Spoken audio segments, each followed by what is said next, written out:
This weekend, the streets of Milwaukee are filled with the sounds of Harley-Davidson V-twin engines.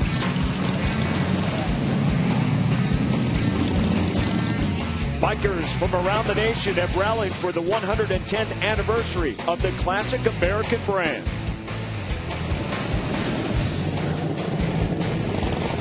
Tonight, Milwaukee's brand meets Milwaukee's team. It's Brewers baseball from the home of Harley-Davidson, Milwaukee. And it's next on Fox Sports Wisconsin.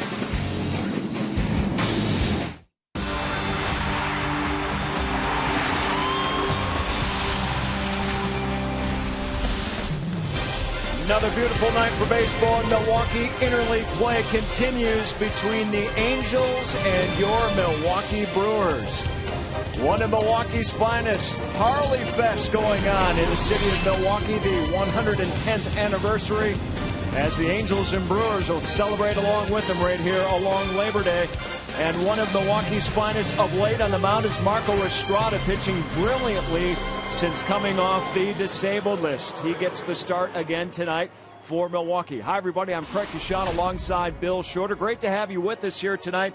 Estrada out on the hill, spent 2 months on the disabled list, but since he has come off, has pitched nothing like he did earlier this season. Yeah, I think things were kind of getting away from him before he got hurt. And those 2 months, I think he kind of came to grips with himself and remembered what got him to where he was in the big leagues. I mean, he's been outstanding. Look at the numbers. His last four, 2-0, a 188 earned run average, and is not allowing too many runners on base. He's got 3 walks, 21 strikeouts in that stretch. And his last time out against Cincinnati, near perfection, 1 hit in 7 innings of work. And he had the best changeup I think we've seen in a long, long time. I think that's going to be an important pitch for him here tonight. We'll see how he does. He's got to keep that baseball down. It's hot here at Miller Park, and it's going to be flying. All right, who's your BFF? We have opposing managers who fit the bill here tonight. Telly and Davey, 2 BFFs. Talk about it coming up next.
brought to you by Menards. Save big money on all your home improvement needs at Menards.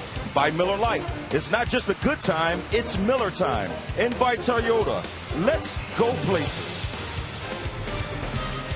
As the Harley-Davidson riders have invaded Milwaukee this weekend, if you can't catch one on the streets, which is almost impossible, you can always go to the Harley-Davidson Museum here in Milwaukee. Welcome back to Brewers Baseball on Fox Sports Wisconsin. Alongside Davey Nelson, I'm Telly Hughes. It's the second game of a 3-game series between the Angels and Brewers, and this series reunites some longtime friends and managers Ron Roenicke and Mike Scioscia going back to their Dodger playing days. But we all know, Davey, that Roenicke spent 11 seasons on Scioscia's staff in Anaheim. And what was the one thing you think helped Ron Roenicke the most in grooming him for this managerial job? Well, actually, it was their first spring training together, and with Scioscia, that he said he watched the way Mike Scioscia handled the players in meetings. They had a meeting in spring training, and then would have individual meetings. The guys got to know him and respect him.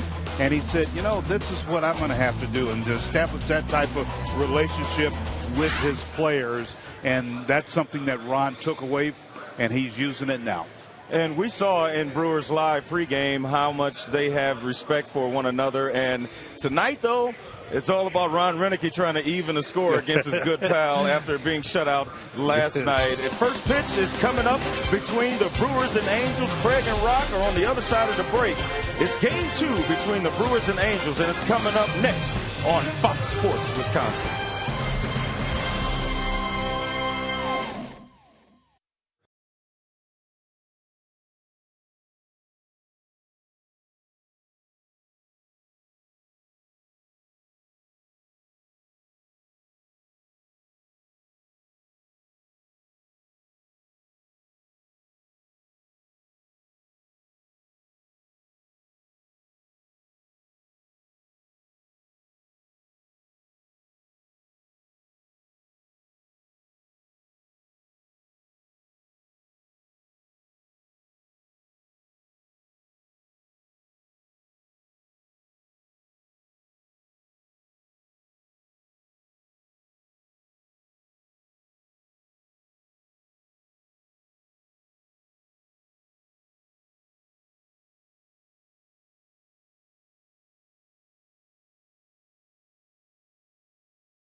Estrada starting to stroll out to the mound. He's on the hill tonight, along with Sophia Minnaert on the sidelines. Bill Schroeder. I'm Craig Kashan. A beautiful night for baseball.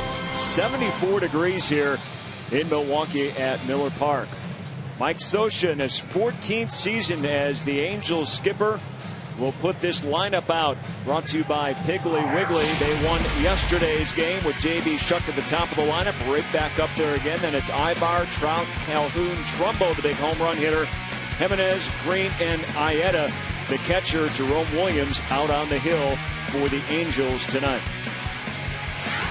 Well, Marco had an outstanding month of July. 2-0, a 188 earned run average. He's given up 5 earned runs in 24 innings of work. Overall, 6-4 on the season, making start number 17. And his first ever against the Angels here tonight. And our Menards Brewers defense Davis, Gomez, Gindel out in right field. Aoki not playing right field tonight. Ramirez, Segura, Jeanette, Francisco, Jonathan Lucroy behind home plate. And the Brewers have played 4 consecutive errorless games. And there's Caleb Gindel, the birthday boy today. He turns 25, and Gindel getting that start out in right field. See if the Brewers can get him a little birthday gift and get a victory. First pitch from Marco Estrada to J.B. Shuck in for a strike. Shuck, an outstanding rookie season going on with the Angels. Puts this one into play in center field, and it falls in for a base hit. So the Angels and Shuck trying for second. The throw from Gomez. He is out. Little hesitation coming around first. He decided to go for it. And Gomez guns him down. Well, not often going to catch Gomez napping out in center field. Not sure what J.B. Shuck was thinking about right there. Busted it out of the box right away. Gomez gets to it. And Shuck was guaranteed or planning that Gomez would have his head down, not really paying attention, and he gets him easily at second base. So there's a break for Marco. That's what a pitcher likes to see right after a base hit. Nobody on. Well, he really never did hesitate around first base, and Gomez not caught with his pants down, able to get him. Carlos, big smile on his face. All it takes for Carlos is that quick flick of the wrist. He's got a very strong arm, and Shuck obviously not aware of that.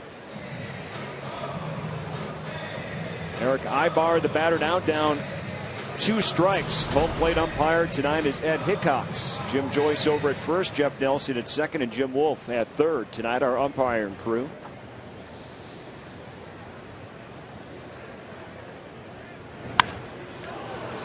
And Ibar puts this one into center field, a base hit. So 2 quick hits right out of the gates. And Gomez quickly gets this one in. Yeah, Ibar this time the Angels decide to stay at first base, but Marco on an 0-2 fastball gets too much of the plate with it, and Eric Ibar hits it hard into center field. 0-2, far too good of a pitch right down the middle of the plate, and Ibar hits it hard. So 2 solid base hits by the first 2 batters for the Angels. That brings up Mike Trout, the all-star center fielder, having another terrific season at .331.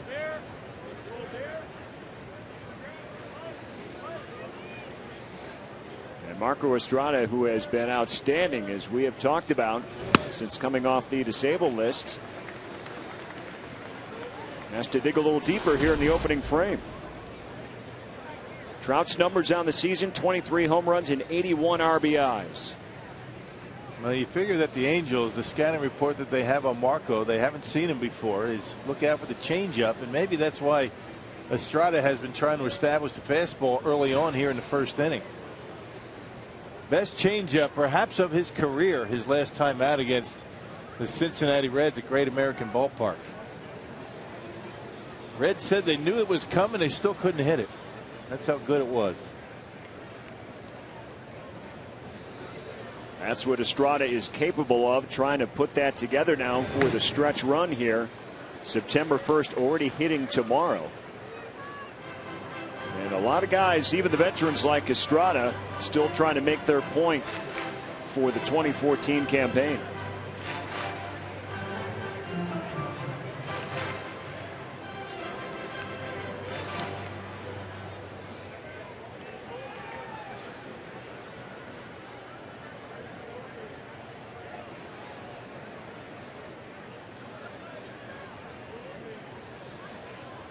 Ibar over at first.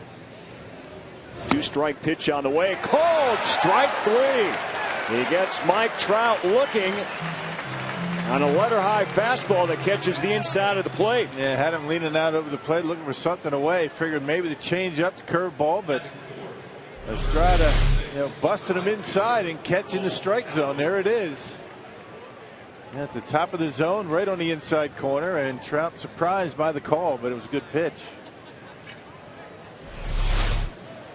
So after 2 base hits, now 2 down for Cole Calhoun, the cleanup hitter and the right fielder for the Angels tonight.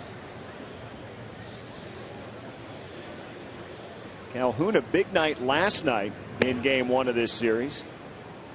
He homered, had another base hit, walked and scored 2 runs. Yeah, his home run came on the first pitch from Willie Peralta. That was in the 4th inning last night. You got to be careful first pitch with a lot of these Angels guys. They will attack early. Brewers don't have to worry about Josh Hamilton tonight. Not playing, or not starting anyway, for the 2nd consecutive night. He has a sore throwing shoulder, so he's better off in Mike Scioscia's lineup playing designated hitter, but of course can't do that this weekend in a National League ballpark where the pitchers must hit. After a very slow start, he's started to get his bat going, but not completely healthy most of the year.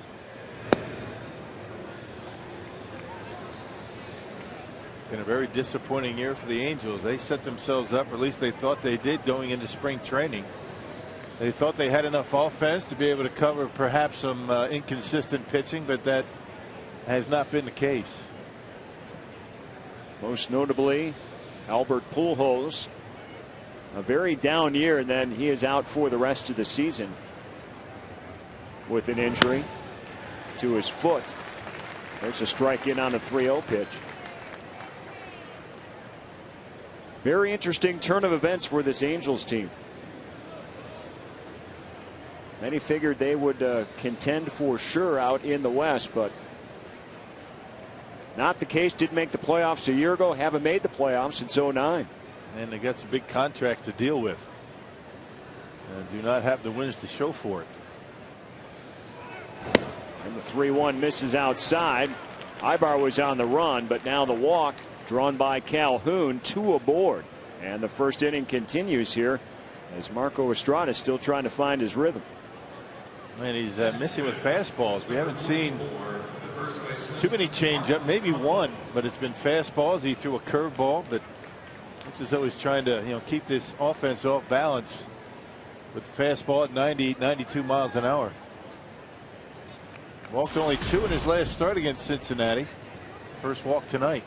Couple of base hits and a walk, and now Mark Trumbo, the first baseman. Big numbers, 29 home runs and 84 RBIs, and he's doing all that with a .236 batting average.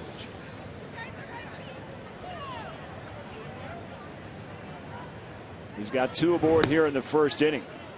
First pitch way outside.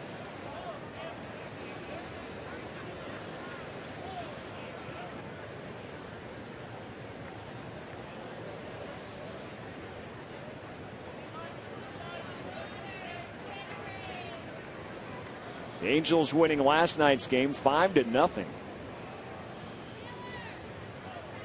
Brewers trying to even it up here tonight. Their final interleague series of the season. And the Brewers have not fared well in interleague play this year. 6-12 is their record in 18 meetings.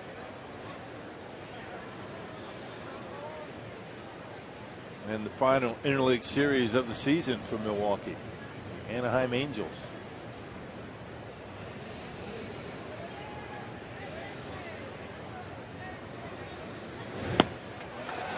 1-1, a swing and a miss. Starting to get the feel for that off-speed pitch is Marco. 2 pitches that Trumbo way out in front. There's that change-up, the grip, the index finger, the ring finger, the pressure points, and Trumbo way out in front.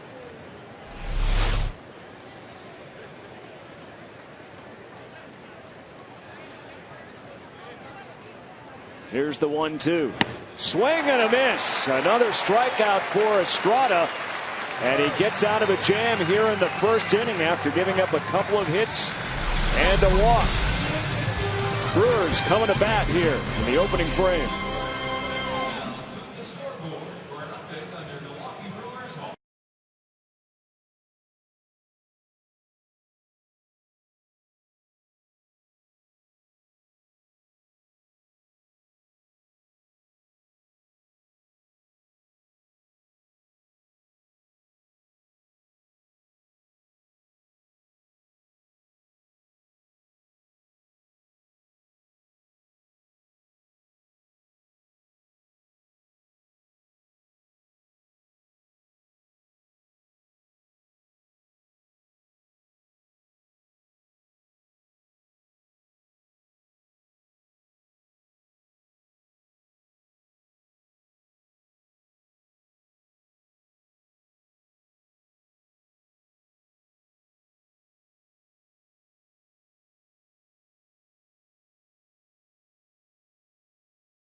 the series against the Angels after dropping Friday night's game. Third season for Ron Roenicke as the Brewers skipper.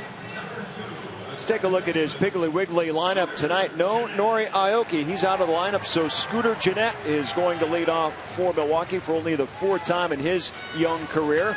Segura and Lucroy to follow. Ramirez in the cleanup hole. Gomez bats fifth. Chris Davis out in left. Then it's Caleb Gindel. Juan Francisco will bat eighth ahead of Marco Estrada, the Brewer pitcher. Well, Jerome Williams is with his fifth major league team. 8th season in the major leagues and third with the Angels. He's lost 8 consecutive decisions. That covers 12 starts with an ERA in that span at just about 7. So he has struggled. And Scooter Gennett in that batter's box takes a ball to start things out. Scooter Gennett in the month of August, 405. That is the best in the National League. See his season numbers at 333. He has really come on and filled in more than nicely, if you will, since Ricky Weeks went out with the rest of the year with that injury. And he's been red hot, hitting in 19 of 21. And he leads off with a base hit to center field. So Scooter Gennett now has hit safely in 20 of his last 22 ball games. And that approach has been very solid since he's come up. Not trying to overswing. You see the two-seam grip. He got on the side of it. Not much downward movement, and Scooter with a nice, easy swing. Good follow through and a line drive into center field. Well, he's been good. Very impressive, both with the bat and in the field. It may not be your prototypical leadoff hitter because he doesn't draw the walks, but right now the way he's hitting, he's on base. So now that Gene Segura steps in, 302 on the season for the former Angel. He tries to lay down a bunt, but it goes foul. Well, let's check out the Angels defense brought to you by Menards. 92 errors committed by the Angels this year. That's next to last in the American League. And Chuck Trout, Calhoun in the outfield. Jimenez just called up. Ibar Green and Trumbo from third to first. And Chris Iannetta gets a start behind home plate.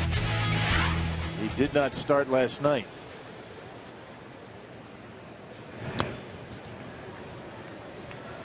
One and one now to the Brewers shortstop. Segura had a base hit in last night's game against his old club. Been able to do a lot of talking out at shortstop with his former Angel teammates. Came over, of course, last year at midseason in that Zach Greinke trade. And in his first full big league season is a National League All-Star shortstop. And trying to finish strong and keep that batting average over 300. That would be a tremendous year. Up the middle, a base hit for Segura. And Gennett will stop at second base. So the first two reach against Jerome Williams. And Williams not overpowering. He'll throw 4 or 5 different pitches at you. 2 kinds of fastballs, 4-seamer, 2-seamer. He'll cut it. He'll throw a curveball and a slider. And you see a pitch up out over the plate. Segura didn't try and pull it, and the first two hitters reach for the Brewers.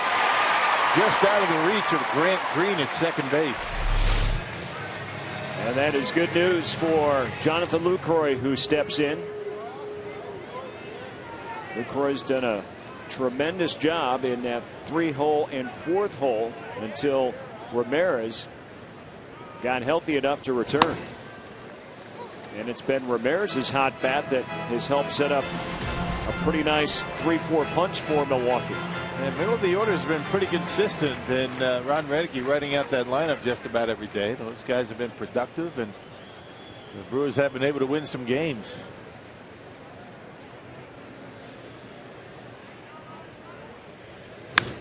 And Lucroy shoots it down the right field line, base hit. All the way to the wall. 1 run is in.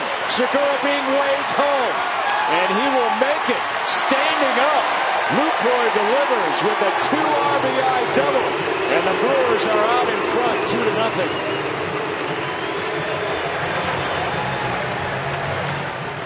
Good approach by Lucroy. All three hitters for the Brewers putting good swings on Williams.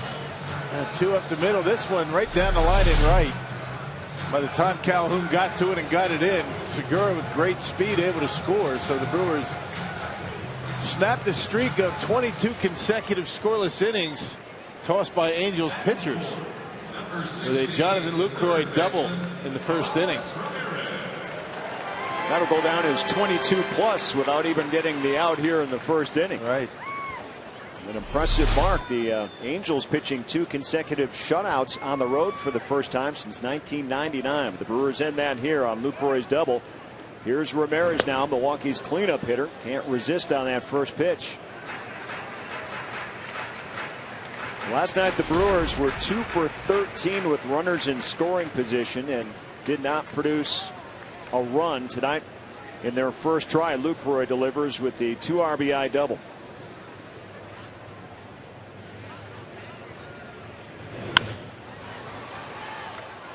Lucroy gets caught too far off second base as Ibar makes the throw and gets Milwaukee's lead runner. So a base running mistake right there by Milwaukee, and that's the first out of the inning. All it takes is 2 steps going the wrong way, and Eric Ibar with that quick release able to get Luke going back to second base. Oops, he realized what he did, but too late to get back. Any ball hit in front of you when you're at second, you go back. And Luke got caught there. And a quick throw by the Gold Glove winning shortstop of the Angels. And one of the reasons that the Brewers were able to acquire Gene Segura. Ibar winning that Gold Glove in 2011.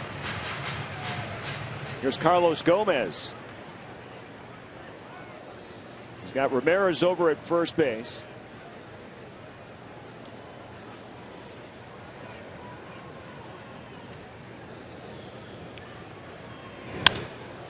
Chops one to third. And the double play is complete. The Brewers get a couple of runs and lead this game early, 2-0.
Enjoying Labor Day weekend here at Miller Park, and tomorrow all fans in attendance at the Brewers-Angels game will receive a bobblehead of Stormin Gorman Thomas. Compliments of Wisconsin National Guard. Visit Brewers.com for tickets. That's one you don't want to miss for the collection, Craig. Absolutely. Look at that, the old Pilot's uniform for Gorman Thomas.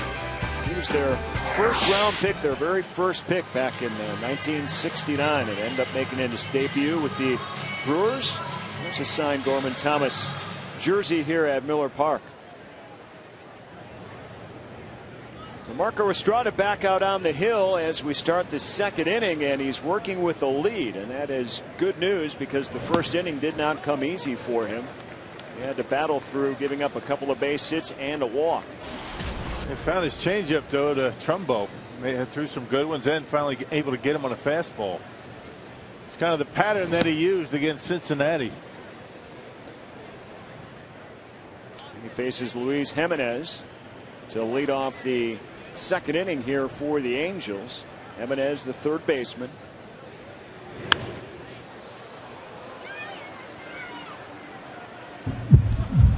Angels are down to using some rookies, much like the Milwaukee Brewers are right now. Jimenez, one of the youngsters that have coming up.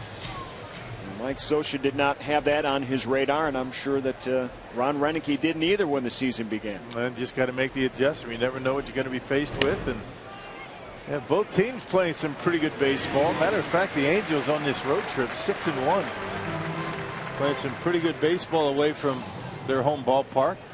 6-1 on this trip, and they've had tossed 3 shutouts.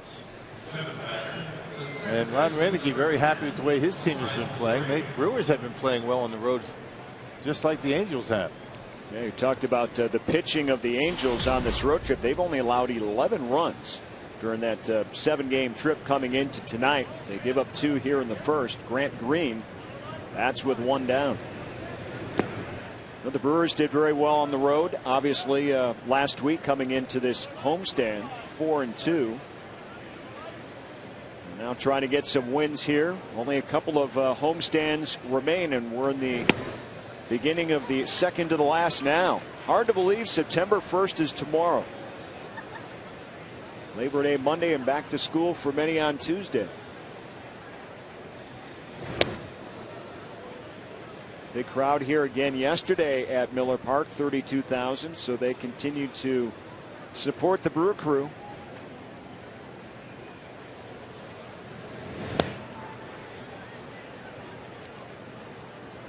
Three and 1 now to Grant Green.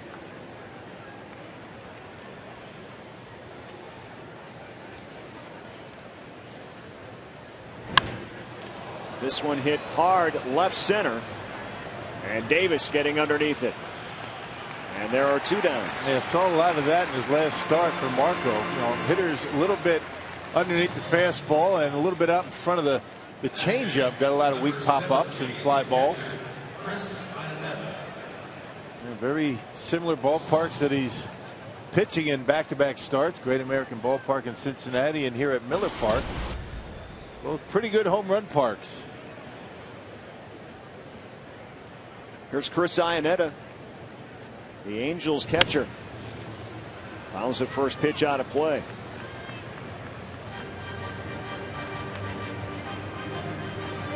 Iannetta has faced Estrada just 1 time. So not a lot of familiarity up and down the lineups here today against opposing pitchers. Williams, though, has spent most of his big league career on the National League side.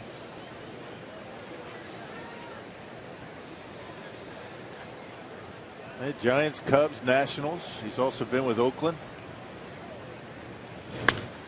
This one hit hard to left at a base hit. So a 2-out single for the Angels. That'll clear the pitcher spot as Jerome Williams now steps in. 3 singles given up already in this game by Estrada. Lucroy goes out for a quick meeting.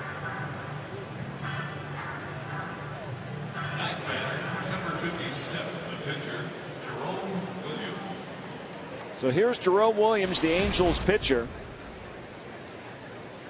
He's had 7 at-bats against the Brewers in his National League days, and said coming into this series he was looking forward to getting a chance to get back in the batter's box. He likes to swing the bat, and I guess what pitcher doesn't like that crack once in a while? He was a pretty good hitter in high school. Yeah. But that was a long time ago.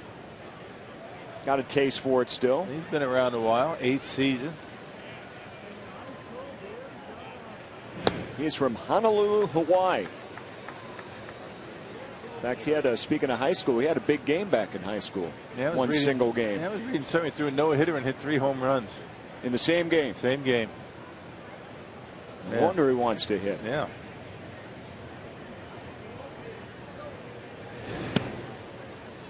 Pretty good eye at the plate. 2-1 against Estrada.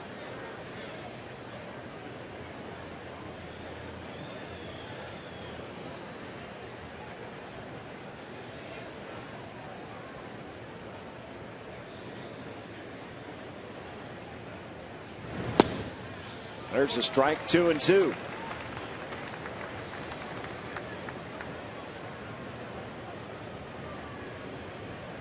Williams signed as a free agent with the Angels in the middle of the 2011 season. Estrada just missing, and Williams runs the count full. Williams has been with several independent league teams and is with the Lancaster Barnstormers and was able to catch the eye of the Angels back in 2011 in June. It's this one hard center field. Gomez straight back to make the catch for the final out in the 2nd inning. So the Brewers protect their 2-0 lead.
Of the 2nd inning in tonight's Hammer of the Game winner, Coyote Canyon in Eagle, Wisconsin. If they call the Brewers in the next 24 hours, they get 40 Miller Lite beer pen tickets to a Brewers home game.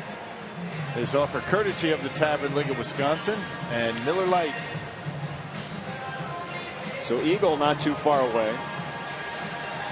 How'd they hit your list tonight? I don't know. I mean, we're getting slim pickings now. There's not that many games left. We got a 10-game homestand. We got 4 more after tonight. Yep. So there's still a big bunch in the hat, in the hopper. Oh, there's a lot in there. More than we can handle, Yeah. I think. I feel bad that I can't pick every one of the entries, but that's the way it goes. And Williams getting set here in the bottom of the 2nd inning. Our upcoming schedule. The homestand continues against Pittsburgh on Monday, and then they'll hit the road again to play the Cubs and the Cardinals. And the last homestand, the big 3-team series coming up, all against most of this schedule is left against contending teams, obviously, in this division with Cincinnati, Pittsburgh, and St. Louis, of course, all battling for a division crown at this point. All look like they're going to go to the playoffs, but now the division crown is on hand. Yeah, Brewers are going to have a tough end of the season. They have 20 straight to end the year, and it's always an interesting way to finish. Chris Davis leads off the Brewer half of the second inning.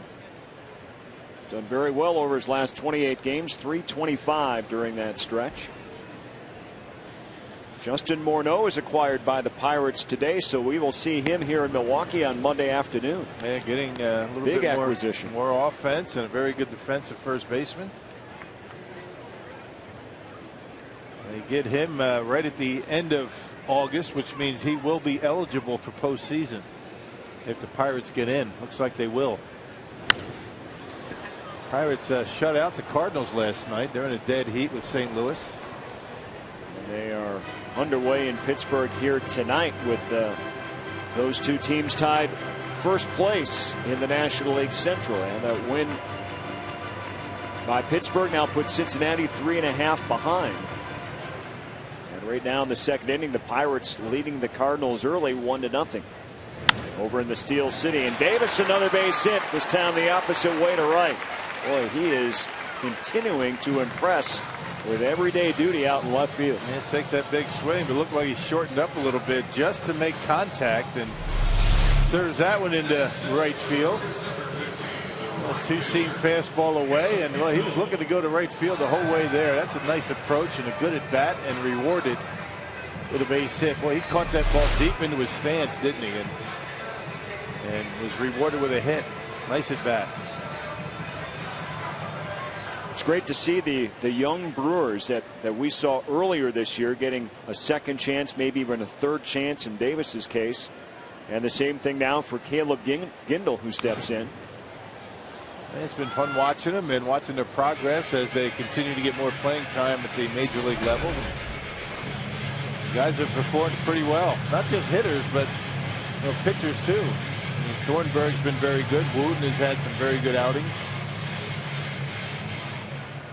And Gindel celebrating number 25 today.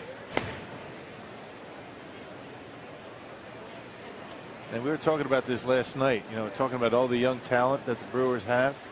Gene Segura, the youngest of them all as far as age-wise. Playing like a veteran. And we never even considered him being as one of the young kids.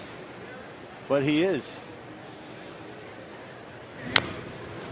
Chopper in the infield, trying for a double play. It won't work, but they'll get the lead run as Trumbo retires Davis out at second base.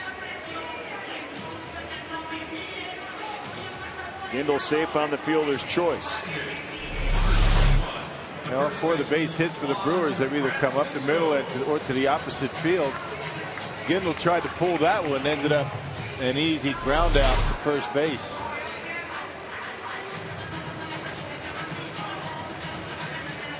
So one down for Juan Francisco. He has a runner out at first base. Francisco had a pinch hit double in last night's game in the 9th inning. And there's the defensive shift that the Angels will put on against Francisco.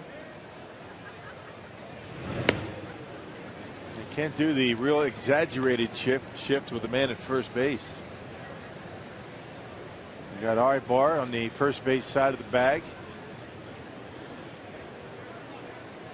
And ordinarily Green would be much deeper, but not with a man at first. Keeping a close eye on Gindel. You get that second baseman too far back into short right field, a ground ball to him, you wouldn't be able to get the force at second base. Some teams defensively give up that shift with the runner on.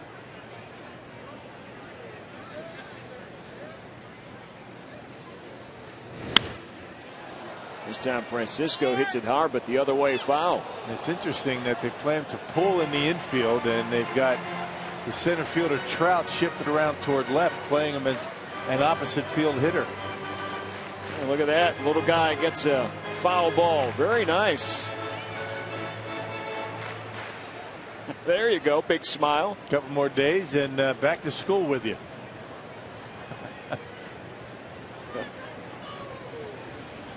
Oh, you gotta love that. And this one hit hard down the right field line. This one hooking foul in the upper deck, the fourth deck. Way up, goodness. Way up in the upper deck. Oh man. Well, if he straightens that out, look out in that Mountain Dew section straight away right field. Yeah, Dudek, beware. That's what Juan Francisco has first and foremost, a lot of power. The rest of his offensive game is what he's trying to work on to stay with this organization. Another one fouled straight back. Francisco 234 as a Brewer. Got hot for a stretch, then cooled off on the last homestand. Couldn't pick it up during the most recent road trip. He was only 1 of 11 on that road trip. Did not get the start in last night's Friday night home game. And has really struggled against lefties. And you know, when there's a left-hander out there, it's usually Betancourt. Lucroy got the start at first base yesterday with Maldonado behind the plate for Peralta. Interesting with the September call-ups due anytime tomorrow, or for sure when the AAA season at Nashville is done on Monday afternoon. Brewers not expecting to bring up many, maybe only Johnny Hellwig. You might see Sean Halton come back, and who knows? It'd be nice to have a third catcher, but not sure who they would elect to bring up. Well, they're having a hard time getting Maldonado enough at bats. It seems like he's only playing now when Peralta is pitching, and that batting average being under 200 is not helping his cause, that's for sure. 6 straight foul balls now by Francisco. Yeah, the count started 1-0, and everything else has been a strike, whether it's been a pitch over the plate or a foul ball. Yep, 8th pitch coming up, and it's a 1-2 count. Big battle going on as you take a look at the Fox tracks.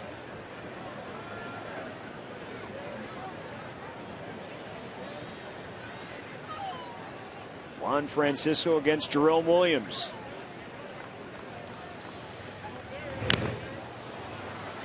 And this time the foul ball is caught by the catcher Iannetta for the strikeout. So Williams wins that long battle against Juan Francisco. And he got him with a fastball. Juan's pretty good with fastballs. He's been struggling with the breaking pitch, but Williams at 92. You see the two-seamer going away from Francisco, and underneath Iannetta just barely able to keep it in the heel of the glove.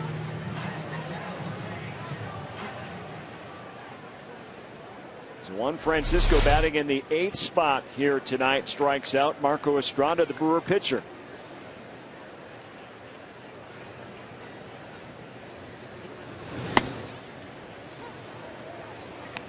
Take a look at our Charter high-speed pitch here for tonight. Charter cable, Jerome Williams at 93 and Estrada at 90.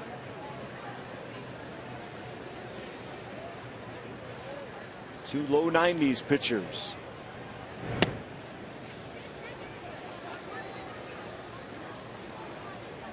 Marco's had a pretty good year with the bat, hitting over 200.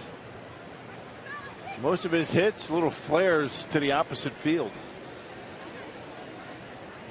A couple of RBIs for Estrada as well in the season.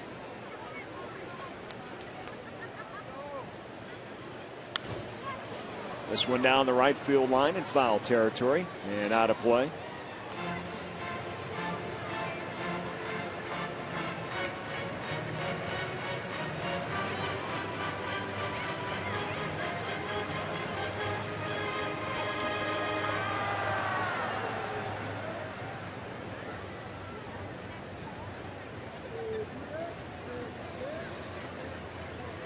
Williams battled Estrada when he was up the first time. Estrada trying to return the favor here. And another one foul. That one got a piece of Estrada. Yeah, beat it into the ground and came right up on him. That doesn't help a pitcher's cause.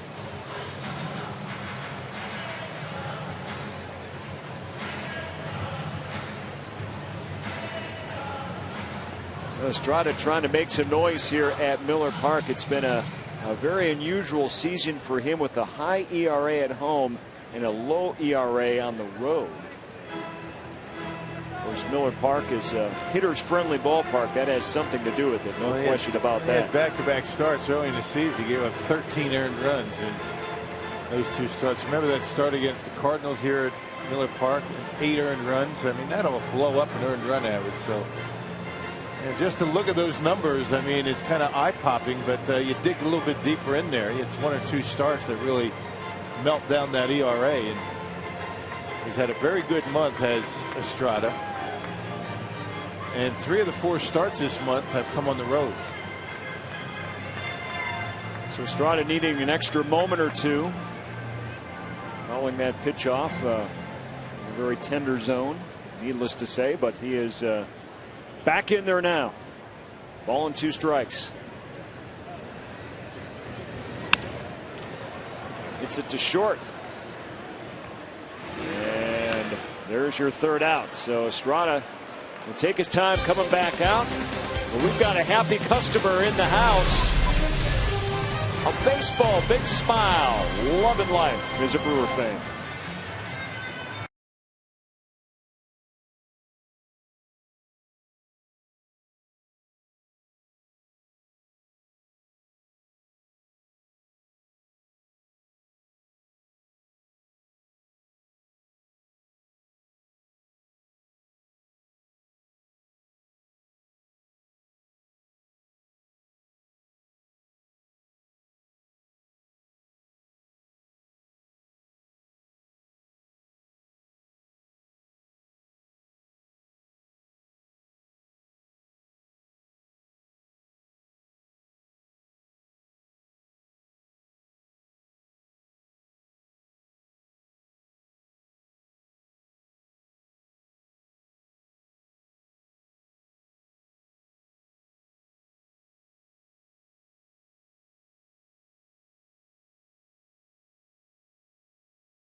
Lead and joined now by Brewers Chief Operating Officer Rick Schlesinger.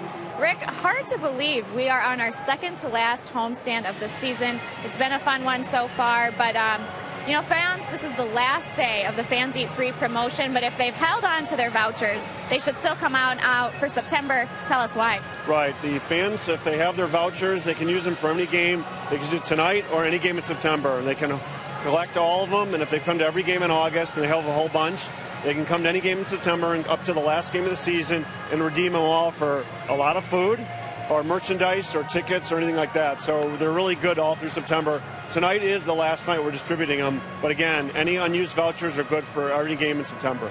It's Labor Day weekend. There are a lot of Harley riders in town, and if they're looking for a reason to come on out, there will be a special giveaway, a bobblehead tomorrow. Right. The Seattle Pilots didn't do a lot of things right in their 1 year of existence, but they did draft Gorman Thomas. So we put Gorman Thomas in a Seattle Pilots uniform. He never actually played for the Pilots, but it's sort of a what if. And it'll be distributed to all fans tomorrow. And it's one of the last bobbleheads, and you know how fans love bobbleheads in Milwaukee. So it's a young Gorman Thomas in a Seattle Pilots uniform. It's kind of cool. Definitely a unique bobblehead that fans will want for the collection. Monday, Labor Day, people will have off. Kids are going to be ready to go back to school. The team's doing a special promotion on Monday as well to get fans to come out. Yeah, $1 hot dogs. It is sort of the unofficial last day of summer, and kids go back to school, so obviously people get distracted. It's the last chance really to go to see the Brewers without worrying about any homework. So it's a chance to come, have a $1 hot dog, enjoy this series. We're playing the Pirates, and obviously we're trying to knock them out of a playoff spot, and a lot of competitive baseball yet to be played. How have fans reacted to the Fans Eat Free promotion all month long? Well, we've given away nearly $4 million worth of vouchers, and I've gotten a lot of emails, a lot of calls. A lot of people come up to me and say, great promotion, great idea. I don't think we'll do it again, but obviously we're very pleased. And if it's made fans come to the ballpark and had them more an enjoyable experience, that's what it's all about. It's really just to thank the fans for their great support. We're going to draw 2.5 million fans this year. All to them. We owe them thanks. All right, thanks, Rick, for the time. And Craig, lots of action still here at Miller Park all weekend long. Yeah, it should be fun. Got a couple of day games coming up Sunday and Monday. We also lose our statistician Mike Faulkner on Mondays because it is Dollar Hot Dog Day, so he spends his time near the concession stands. There you kind of how it works. Well, I might be too. Yeah, I might join you. Yeah, well, B.A. will be back on Monday, and he can call the game by himself. The Dollar Hot Dog Day. I mean, concession stands are going to be packed. Absolutely. J.B. Shuck leads off the third with his second hit already today, but wisely stays at first, unlike in that first inning when he was caught. How many hot dogs can you throw down? I'd go maybe 3 or 4. Come on. Before you just got to start wondering, what am I doing back in line? I'm just saying. That's not bad. How many can you put down? A lot more than 4. Another base hit, so Ibar and Shuck doing damage here against Estrada. Their second trips up. First and third. Nobody out. And Shuck was very fortunate on that play because he was running on the pitch. There he goes. He sees the ball up in the air and figures nobody's going to get to that baseball, so he's able to get into third base. That's a good read on that short fly ball in the center field. So first and third for the Angels to start the third inning. And their top 2 hitters already 4 base hits between them. And brings up Mike Trout. I'll tell you what, I'll buy you as many hot dogs as you can eat. You're really going deep on the Dollar Hot Dog. I mean, what else is going on Brewers pregame and postgame during the game? Well, if you brought a $5 bill and I could only eat 3 or 4, we've got a tip in line for the people at the concession stands. Big spender, I like it. You take care of me. Hey.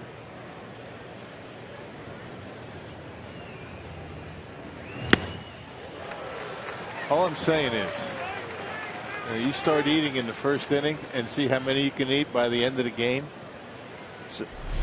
And I'm buying. I like it. Good pitch right down the middle, and Trout not able to get a piece of it. So you're not in, huh? Well, I'd have to bring, I think, at least a 20 to take care of you if that was the case, no right? No doubt. Well, no doubt. Yeah, but I can't do that. I got to do the game. You know, I'd participate with you, but I'm kind of busy.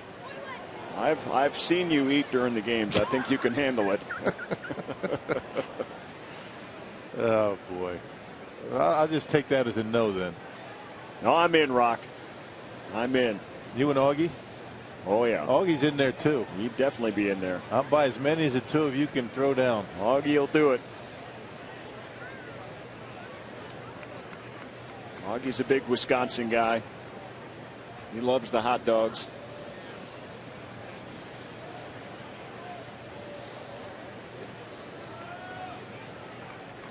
Estrada down a ball, or ahead a ball and 2 strikes to Trout. Got out of a jam back in the first inning. Now is in a jam here to start out the third. You got Trumbo looking on a fastball on the inside corner. Tried to do it again, but this time Trout able to foul it off.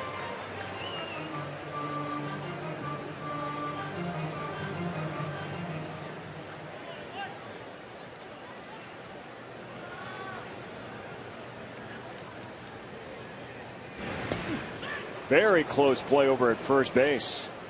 But Ibar just beats the throw from Estrada.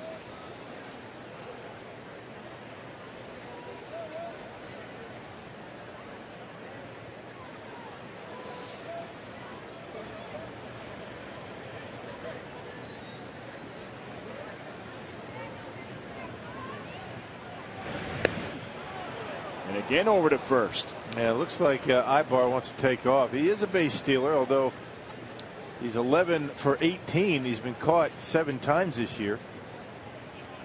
Not a very good percentage. 11 stolen base, caught 7 times. So having a rough time getting a jump this year.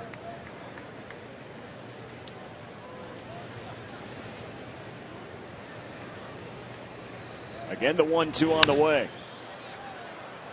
Foul territory. Jeanette giving chase, and he's going to run out of room. So the at-bat continues for Mike Trout.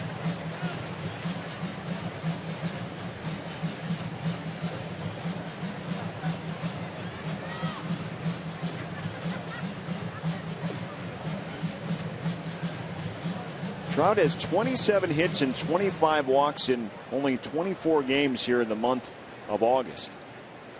Very good eye at the plate. Finds a way to get on base.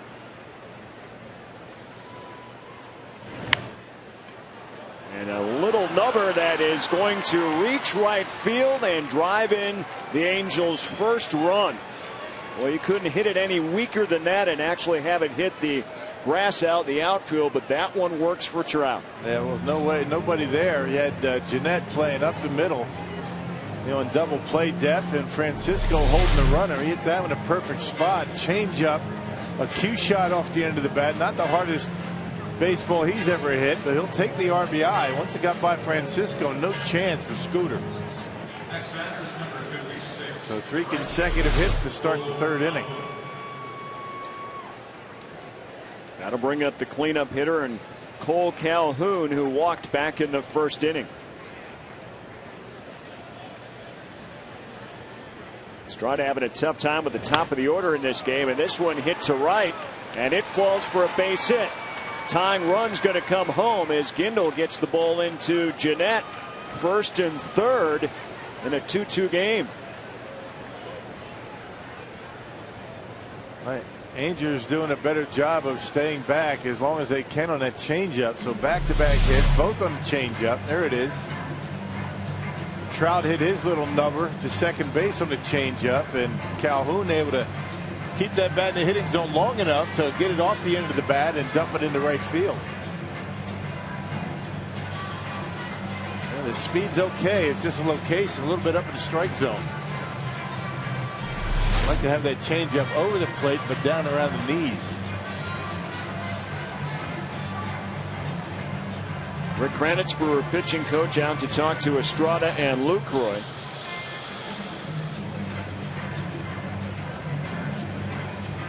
There's his pitch count already, and don't forget this all after a very tough physical at bat that Estrada ended the 2nd inning with, and took a long time to come out to the mound here to start the 3rd, and he has not been able to record an out yet. And the foul ball that got him might have shaken him up a little bit. It took him an awful long time to get out of the dugout and start his warm-up tosses, and noticeably a different pitcher here in this inning.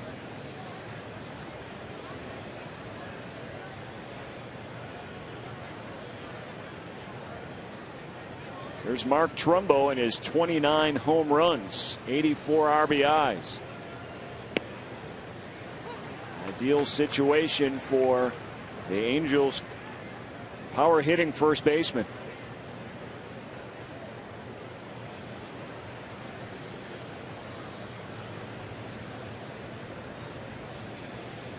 Got Calhoun over at first and Trout at 3rd.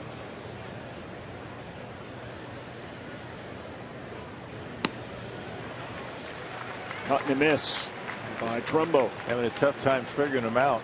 Change-ups out in front, fastball behind it, but it only takes one.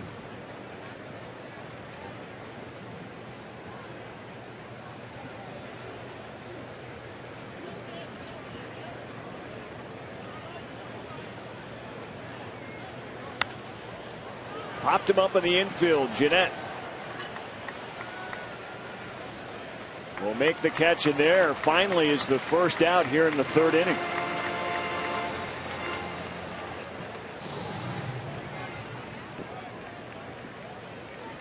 That'll bring up the 3rd baseman, Jimenez,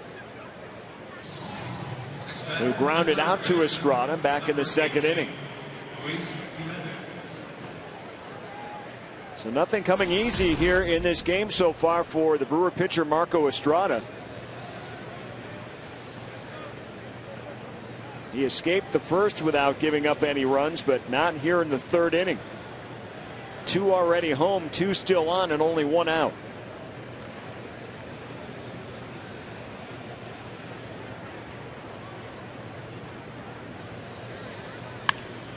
This one hit hard and past Segura, and the Angels will take the lead. An RBI single as Trout scores, and the 5th hit of the inning gives the Angels now the advantage over Milwaukee. And Marco really having a difficult time getting the baseball down in the strike zone, and off-speed pitches up in the strike zone don't end well for the pitcher. So good approaches for the Angels in this inning. There's that curveball. Watch where it ends up around the belt, and those are pitches that are going to be hit hard most of the time, and he finds a hole up the middle to drive in another run.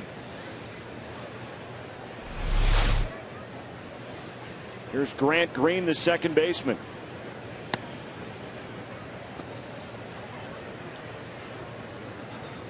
Boy, 8 hits given up by Marco, all singles. Now pitches off the end, down on the handle, ground balls into the outfield. They all count.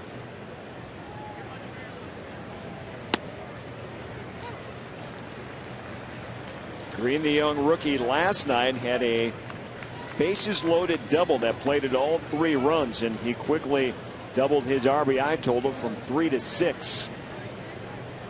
He has an opportunity to extend the Angels' lead here in the third inning.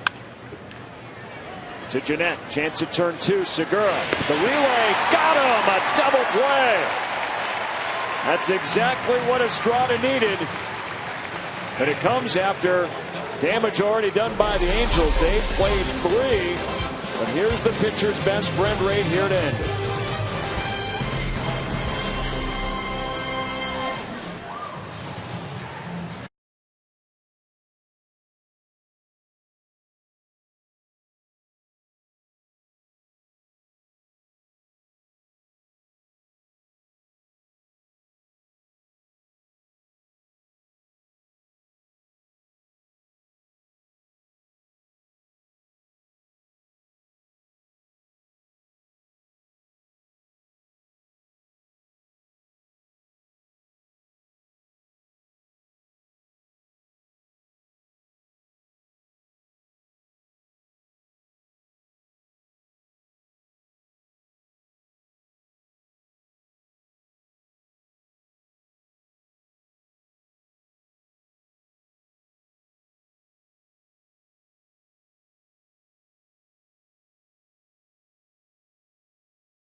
Milwaukee has been taken over by Harley-Davidson, and the riders celebrating the 110th anniversary of the Milwaukee brand. So on our Twitter poll for AT&T, we are asking Brewers fans to weigh in which of these Harleys is the coolest. There are models all over the city, so you can weigh in on the Night Rod, the Fat Boy, the Softail, or the Road King. And Craig and Rock, I feel like we should, maybe try out some of these models, or, take a ride after the game. It could be a lot of fun. You see some of the models there at the Harley-Davidson deck. Yeah, that's pretty cool. And even looking at your 4 examples, we came right out to that one, and I still couldn't figure out which motorcycle that was. They're all motorcycles to me, but I like the Road King. You like the Road King? Nice. I had a buddy that came in from Minneapolis with his wife. Stopped at the house yesterday and at least let me sit on it. He wouldn't let me take it out, but it looked pretty cool. I like it. And they are packed in here tonight. So now, have you ever actually taken one out? I have not. I've been on a motorcycle before, but have not actually taken out a Harley Davidson. I can't believe that, long as I have been in this town. Well, maybe that day will be coming soon. Our Firestone Extra Mile Index. How about Scooter Gennett? He wants to win a batting title in the month of August in the National League, and he rides the top right now.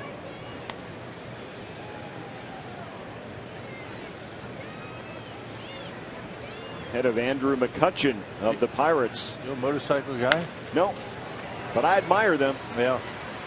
And Gennett grounds out to second base. I've actually really admired them here the last couple of days driving on the interstates. Yeah, there's some they nice are ones. all over the place. Nice ones out there. And be careful driving, by the way. Right. Keep an eye out for That's them. right.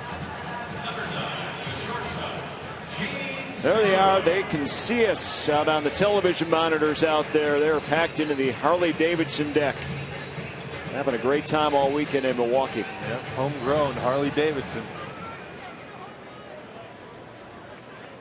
Here's Gene Segura. I might ride the sidecar with you if you actually got your own Harley Hog. I might ride sidecar with you. I saw one of those out on the road Wait today. a minute. There's no way you're going to get into a sidecar that I'm driving. For fear of my life? I don't know. It's just it's not your style. It's not my vision of what I'd like to be doing in a Harley Davidson. Me driving down the road with you in a sidecar, that's not my vision. Okay, I can see your vision now. Hey, nothing personal. I get it. Called strike 3 on Segura. 2 down quickly here in the Brewer third. I get it.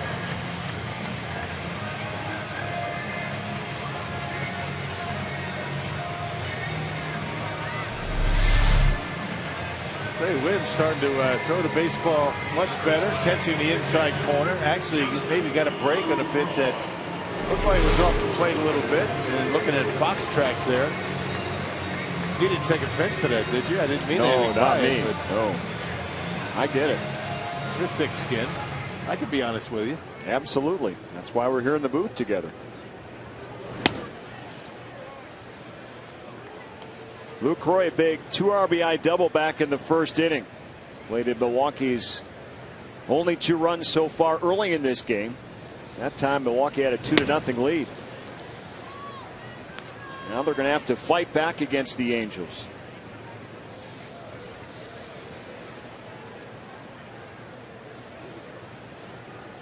I didn't see anybody in that sidecar today, by the way, either. So no, well. Luke off the shortstop Ibar's glove into left field for a base hit. So he is 2 for 2 tonight. Yeah, it looked like Williams left a cut fastball up in the zone, 86 miles an hour, and Lucroy hammers it right off the glove of Ibar and into left. They're bringing up a pretty hot hitter in Aramis Ramirez. Just out of his reach.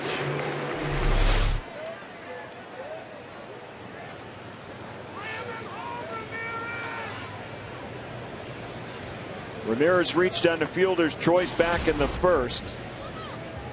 Starting to regain his power since his return off the disabled list. Luke on the run. And the throw from Iannetta is late. And Lucroy with a stolen base.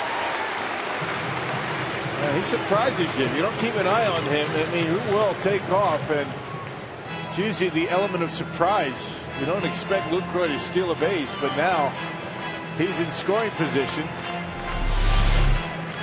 A nice lead, a very good jump. Doesn't bother looking in and able to get in safely. Stolen base number 6 on the season for Jonathan Lucroy. And check out the throw from Iannetta. Lazy feet, and the throw sails, and that's why Lucroy is able to get in there safely.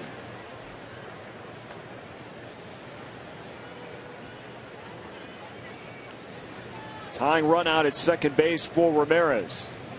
Brewers trying to mount a 2-out threat here against Jerome Williams.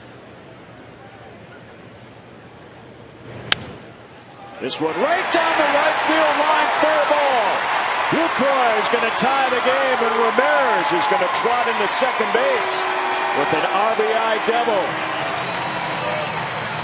3-3 here at Miller Park. There you go. 2 outs, nobody on, base hit double. Now Lucroy didn't steal that base. Trumbo would have been holding the runner, and that probably would have been an out. Well, because he was off the bag, because Lucroy had the steal, it opens up that area down the line, and just over the bag at first to drive in the tying run.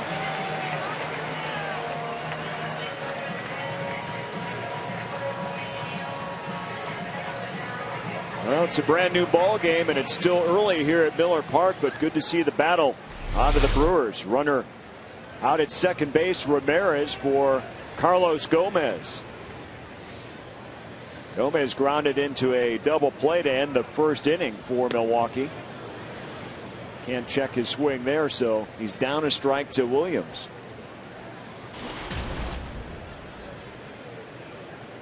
Well, last night for Milwaukee, just 2 for 13 with runners in scoring position. Tonight, 2 for 3 with 3 RBIs.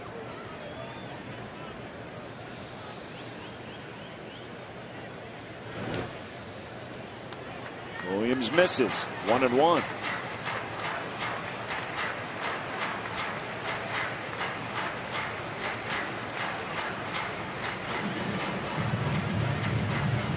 Well, the Brewers will fall victim to games like last night, but they've done a nice job of avoiding strings of games where they've lacked the offense, and this is what we're used to seeing here over the course of the last month or so.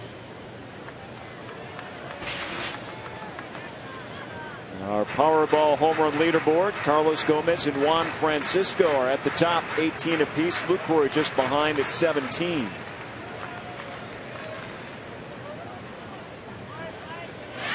We're still looking to get the boppers going here at Miller Park for the final 2 homestands.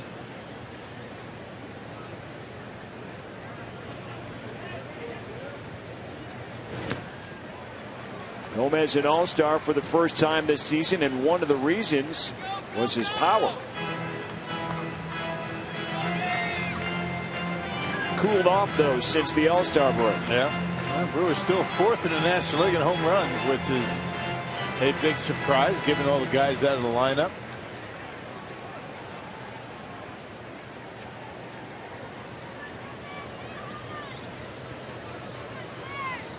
Gomez awaits the 3-1. High and inside, and Gomez draws the walk. Yeah, went with a breaking pitch on 3-1.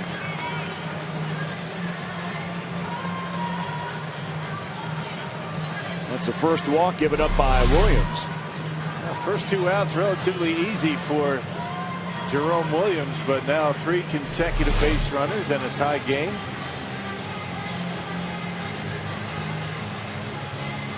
Yeah, Williams was cruising along, got the first 2 hitters quickly at the top of the order, but then Lucroy came up with the single that stole a base, Ramirez the double, now Gomez a walk, and Chris Davis will get a chance.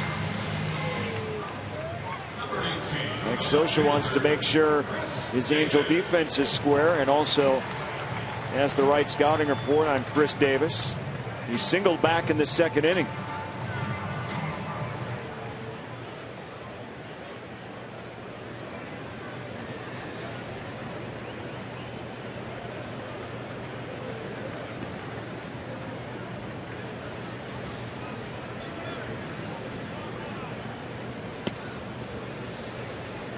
Low ball 1. Davis first at bat, real good approach on a 2-2 pitch, just kind of serving it out into right field. Got big power, swings hard, but with 2 strikes he will shorten up. Got the count in his favor here, 1-0. Really come into his own in a quick amount of time here on the major league level. This one, oh, a nice stab over there at third base. And Jimenez ends the inning. But the Brewers, with 2 down, do their thing. They go to work. Jonathan Lucroy, a 2-out single, a stolen base, and then Ramirez right down the right field line. And it's a brand new ball game, 3-3.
By Piggly Wiggly, the official supermarket of Fox Sports Wisconsin.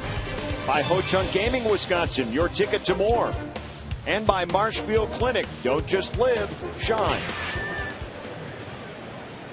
Marco Estrada going to work in the 4th inning against Chris Iannetta, the Angels catcher, in a 3-3 game. So the struggles of Marco Estrada right back to even. That's the good news, although this one hit hard left field. Gomez watches this one clear the fence.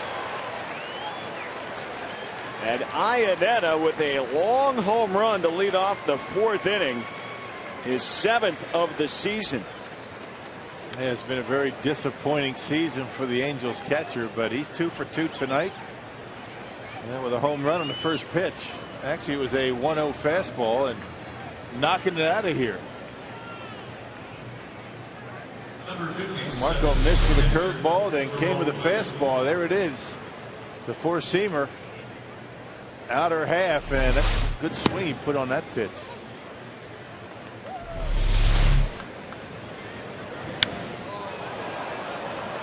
And he hit it a ton right into the Brewer bullpen. And Estrada, his offense got the game back to even, and Iannetta happy in that Angels dugout as now the Angels have a 4-3 lead. Well, they have struck quickly in the 1st, 2nd, and 4th innings right off the top against Marco Estrada.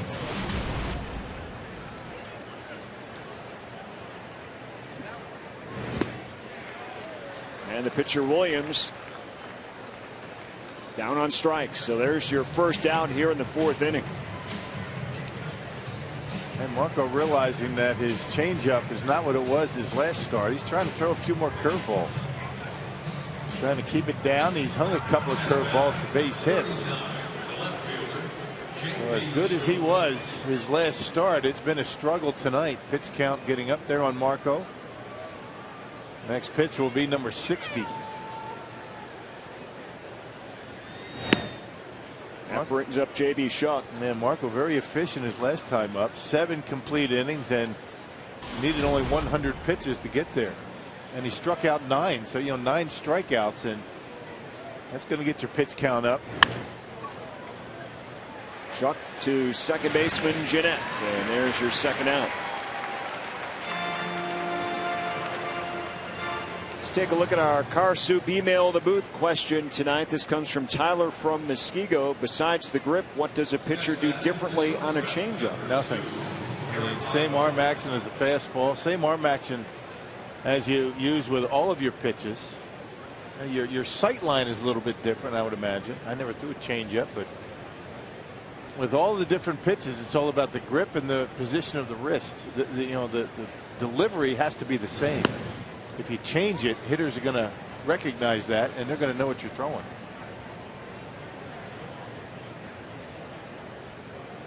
The delivery changeup is really the whole thing. Also, we talk about youngsters with injuries, making sure everything's the same. It's easy on the arm. To short, and Segura with that final out. But Iannetta and the Angels with a home run, 4-3. They take the lead.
Community Achievers Award will recognize residents throughout the state of Wisconsin each month during the season for displaying extraordinary efforts in their community. All adults and school-age children throughout the state of Wisconsin are eligible to participate in the Community Achievers Award program. Great thing going on in the community with the Brewers and the Brewers Community Foundation. Go to the bottom of the fourth inning. Caleb Gindel to lead off for Milwaukee. The Brewers trail the Angels 4-3. It's been one of those games, and you know this one's far from over the way the scoreboard has changed already. Gindel bloops one into left field, and it is caught out there by Schuck. Ball just kind of hung out for the Angels' young left fielder. So one down. That'll bring up Juan Francisco. Rainer Williams has got to be thinking about this long losing streak that he's in the middle of right now. His last 12 starts, he's lost 8 straight. 8 decisions, 8 losses. With an earned run average over 7, the Brewers have been able to lay 3 runs on him in the first 3 innings. Yet he's out in front of this game right now. He had a 5-2 start to the season, has not won since June 12th. He's been in and out of the starting rotation. 32nd appearance this year and 20th start. And look at the shift. Francisco beats it. And it's going to be a base hit as Grant Green was playing in a softball-like shallow right field position. Well, it looked like an error to me. Looked like a 2-hopper right at the second baseman. 1-2 backhand. He booted it and not able to get there in time to throw. And Francisco is going to be credited with a base hit. That's generous.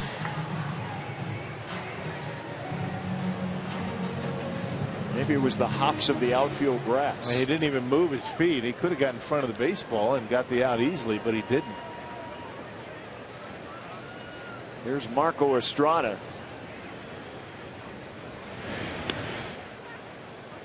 He had a first at bat to forget back in the second inning. And is right now thinking about sacrificing Francisco over to scoring position.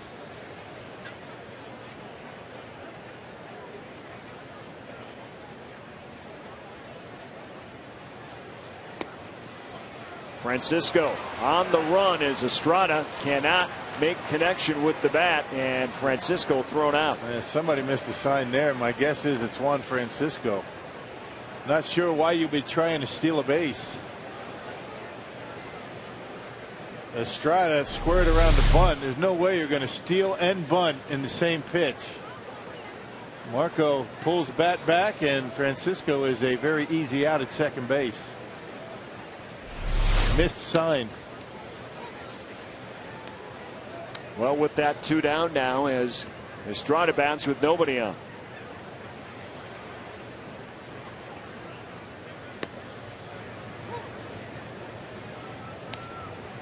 A ball and 2 strikes to the Brewer pitcher.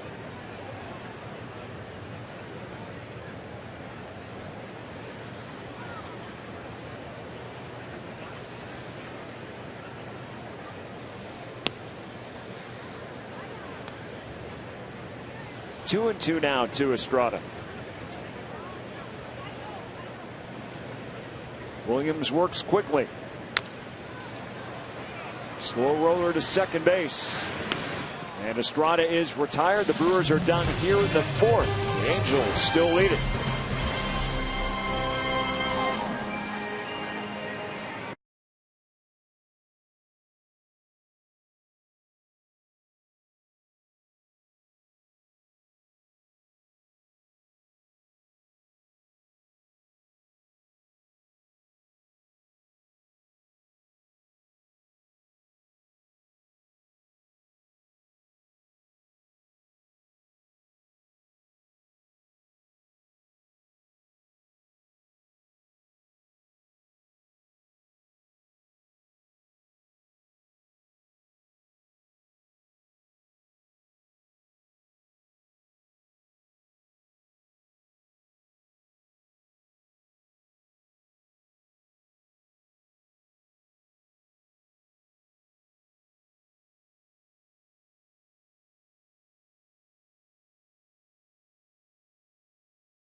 Brewers trail 4-3, and the sports and highlight show you've been waiting for is here. Fox Sports Live, as Jay Onrait and Dan O'Toole are joined by Donovan McNabb, Gary Payton, Andy Roddick, and Carissa Thompson to bring you everything you need to know about the world of sports. Fox Sports Live airs nightly on Fox Sports 1, and you can also set your compass due north Thursday nights on Fox Sports Wisconsin. Join hosts Bill Shirk and Laura Scara as they take a look at the stories and adventures of outdoor enthusiasts in the upper Midwest. Due North Outdoors, Thursdays at 6 only on Fox Sports Wisconsin. And September 1st is tomorrow. Call-ups will be in order, but Ron Renneke said, he doesn't want to call up guys unless they're going to play. He says he understands there is somewhat of a reward for a call-up for a good minor league season, and he says it's good for guys to further their development, but he said if it's a guy who's maybe only going to get 4 at-bats over the course of a month, he feels that doesn't help the player develop. He said, look at Chris Davis in his first stint and what he's done his second and third time around. So he did indicate there will likely be a call-up tomorrow, but they will wait on the remainder of the call-ups when the minor leagues finish their season on Monday, guys. That's right, Sophia. A lot of the call-ups already here, and you're looking at one in Davis and another one in Gindel as well, and they've obviously been very productive when given the opportunity. Same with Scooter Gennett over at second base, and it's great to see the production out of these guys. And As we start now the 5th inning for the Angels, Mike Trout to lead off against Marco Estrada. Rock, obviously Johnny Hellwig is the big target, and he finished out his AAA season last night with a win, 12-5. Just a spectacular return after his stint up here in Milwaukee, and he's going to get into that rotation after the Brewers go through their next set of a week. They have 2 days off during the next week or so, and then they finish the season with 20 straight games. Right, and you figure Ron Renneke has been talking about a 6-man rotation, you know, at some point in this season. That may very well be in that stretch where the Brewers finish the season with 20 in a row.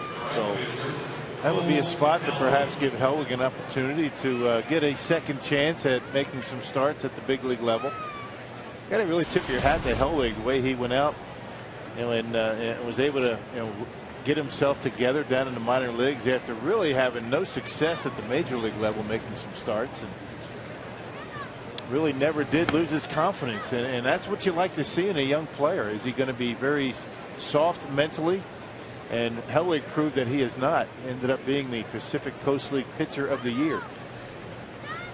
Pretty phenomenal when you look back at that trade with Greinke going here to the Angels last year, and you get Segura becoming a National League All-Star in his first big league season, and then Hellwig, the Pacific Coast League Pitcher of the Year. Not just his team's Pitcher of the Year, the entire league's Pitcher of the Year. Well, there's no doubt that he's got a lot of ability. It's just a matter of, you know, finding that comfort level and feeling as though you belong in the big leagues. Calhoun hits it hard to right. Gindel right there on the warning track. Off-speed pitch, and Calhoun got it off the end, and that's what kept it in the ballpark. And Marco's been leaving his changeup up in the strike zone. This one about belt high, but the speed got Calhoun. You could see it right off the end.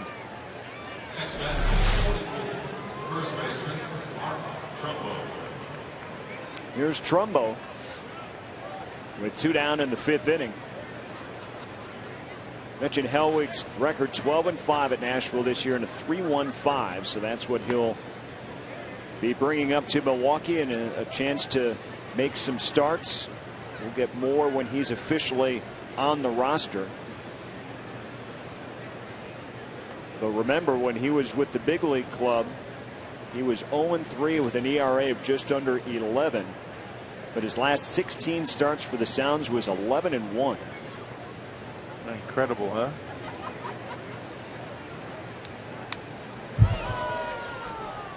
Brewers would love to see his big 6'9" frame in a starting rotation perhaps next year. Yeah, when he came up, I mean, there was talk about the way he changed his style a little bit about midseason, and went from a guy that was throwing 96 to 97 and started to throw some two-seamers to get outs early in the count. It worked in the minor leagues. He came up here, got pounded a little bit, and then you saw him revert back to the hard thrower because that was what was comfortable to him. But man, we'll see what kind of a pitcher he's going to be when he comes back up. Well, the Brewers could use some power arms. There's no doubt about that. Trumbo, big cut and a miss on the changeup by Estrada. A very efficient inning, his first 1-2-3 inning.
delivery of the game. First batter, J.B. Shuck.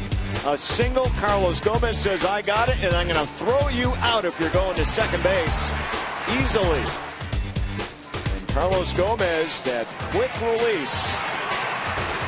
Ended up costing the Angels a run.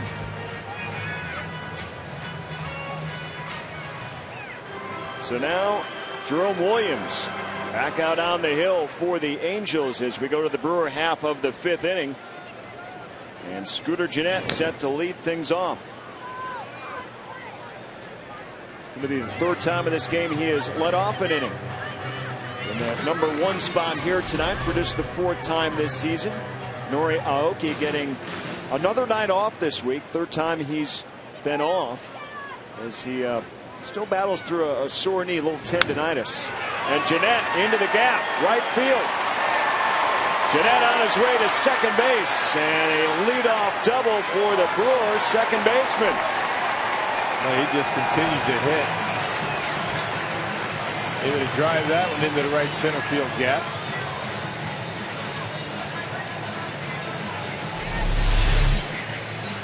Changeup. Trying to take a page out of the Marco Estrada book, but Scooter right on it. Look at that head down and good extension and driving it into the gap. Calhoun got it before it hit the wall, but Gennett in with a leadoff double. Now, this is exactly what the Brewers will be looking for in the future from Scooter Gennett. Not a power hitter, of course, but boy, he can easily get on base, get some doubles, get into scoring position instantly, and Segura called out as he tries to lay down a bunt and runs into it in fair territory. Well, both feet have to be out of the box in order for that call to be made. And let's see, Ed Hickox making the call. Both feet either have to be in the confines of the box or just 1 foot. And according to Ed Hickox, the home plate umpire, Gene Segura trying to bunt. The ball's down. And right there, that's a brutal call. I mean, he had actually both feet in the confines of the batter's box. Check it out. I mean, now to say that he was out of the batter's box is ridiculous. I mean, that is just a horrible call. Watch it. You can see the line. Where does it hit him? Both feet are in the box, and he's calling him out. That's just a dreadful call at home plate. Now, Ren Renneke is going to see if he's going to be able to get some help from the crew chief. I mean, that's not even close. Jim Joyce is the crew chief over at first base, and he huddles with Jeff Nelson, Jim Wolf, and Hickox. Man, they're going to call him out. That's just terrible. That's just terrible.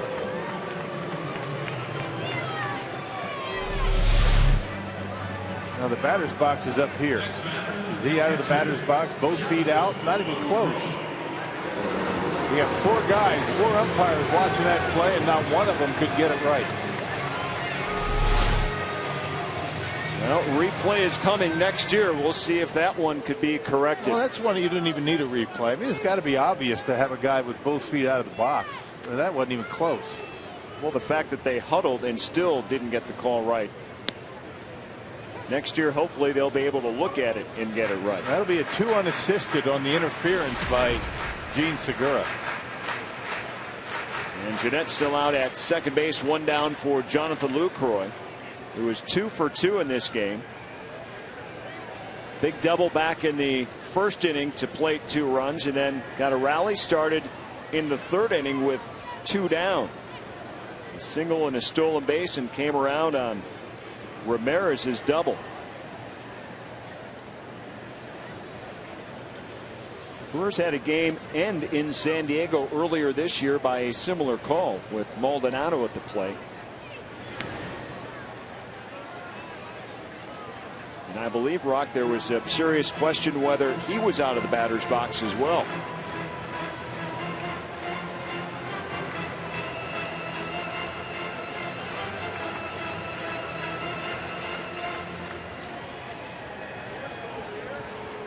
Brewers down 4-3 here in the 5th inning.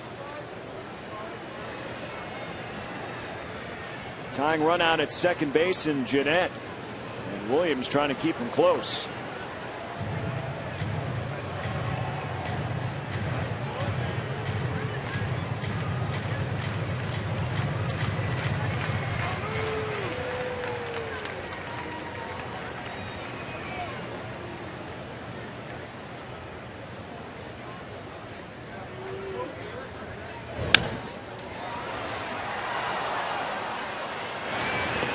long throw from third gets Lucroy. He's retired by Jimenez for the first time tonight.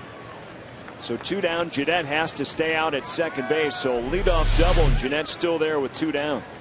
Yeah, high chopper. Jimenez playing behind the bag and able to grab it on the high chopper. And Brewers not able to advance base runner in this inning. Cost him a run.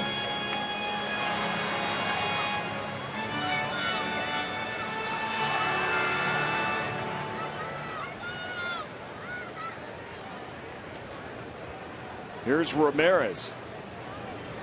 He came through at the RBI double back in the 3rd inning. That tied the game at the time 3-3. There was a cue shot right down the first base line.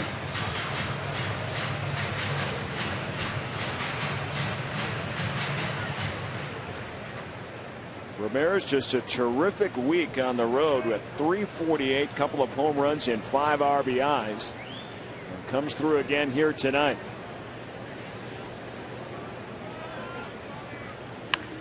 This one hit long and far left field to the warning track and shut just enough territory to haul it in for the final out. Ramirez gave it a ride, and Williams survives.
And come on out to the ballpark as the Brewers host the Pirates Monday through Wednesday. For tickets, call 414-902-4000 or visit Brewers.com. And Monday is Dollar Dog Day. Craig Deshawn and Jerry Augustine will eat as many hot dogs as they can throw back, and I will purchase every one of them. That is an offer I cannot refuse. That's on, right? And you're going to do it down at the set, and you have from the 1st to the 9th. We may go to each concession stand around Miller Park. Why not? We've got the whole game to do it. I'll get somebody to get the hot dogs for you. And you started the 1st inning as soon as you're done with the pregame show, and then you stop when you do your mid-8th hit on Monday, and tell me how many of you guys ate. With a giant burp before I do that 8th inning. Yeah, there it is, Labor Day, camera. 1:10 p.m. We're looking forward to that. Dollar hot dogs on Monday. I hope Augie's ready for this. You know, Augie's sitting at home right now without expressing an opinion, but I'm vouching for him that he's in. Let me tell you something about Jerry Augustine. Jerry will go all day tomorrow without eating to impress you on Dollar Dog Day. I know he will. He's a gamer. He's putting on the chips right now just to start preparing. And my money's on you. All right. I'm telling you. I like this. Here's Jimenez now to lead off the 6th inning against Marco Estrada. Tight ball game here at Miller Park, 4-3. Little ground ball, Francisco, with Estrada covering nicely for the first out. We should somehow get some type of a charity thing going, like $10 per dog to the Brewers Community Foundation. That'd be nice. Right. Yeah. We can definitely work that Now, out. for every hot dog you and Augie eat, now you can't cheat. You know, you got to eat the bun and the hot dog and everything. For every one you guys eat, I'll donate $10 per hot dog to the Brewers Community Foundation. That's not a bad deal. You're on. Let's plan on doing No, that for Monday. I know between the two of you can eat 30 hot dogs between you. Wait a minute. So you're going 25 Augie, 5 me now? No. I'm just You're saying, counting on me for at least double digits. I think we should get Sophia to tweet that and see how many people want to participate. We can't get Sophia in on the deal? Sophia, I think you might be in on the deal. I will absolutely join you for this hot dog eating contest. I'm all in on this. All right. Not only will I buy all the hot dogs, but I will donate $10 per hot dog that the three of you eat throughout the course of the game to the Brewers Community Foundation. I like it. Let's do it Monday, Labor Day. Dollar Dog is now, on. Sophia, I need you to tweet that out to see if other fans might want to participate. And I'm already going to put Brian Anderson in there. He's going to do the same. Awesome. All right, we got a good start for Labor Day. That's what it's all about. No cheating. I would never do that. No throwing them in the garbage and saying you ate, that hot dog. I know how you can be. With my food? Right. Or just my cheating? Just cheating. Yeah. All right. Here's Chris Iannetta, who hit a home run back in the 4th inning that gave the Angels the lead. This one popped up, foul territory. Francisco, just enough room. And an easy step or two into his dugout. That ends the 6th inning for the Angels.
Are in trouble on Monday, perhaps. We've got the relay going here tonight anyway. The mini sausages getting a chance to finish it up. And nice that they've extended this from Sunday to Saturday, so it's a whole weekend thing. Right, yeah. You see the big sausages didn't. They were in no hurry to get to the mini weenies. That's all about the mini weenies. And they were the little guys were cooking. They go after it. Jerome Williams is pitching with the lead, 4-3 Angels, as we go to the Brewer half of the 6th inning here at Miller Park. 5 strong innings, 3 earned runs given up. 2 of those came in the 1st inning, another one in the 3rd. But right now he is working with the lead thanks to his catcher, Chris Iannetta, his battery mate with a home run back in the 4th, and that's the difference. He faces Carlos Gomez in a big cut and a miss by Gomez.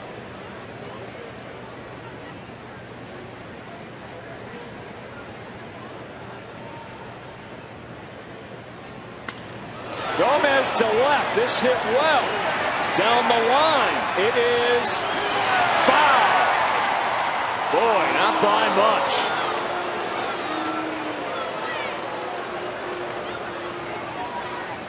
It was not foul by much.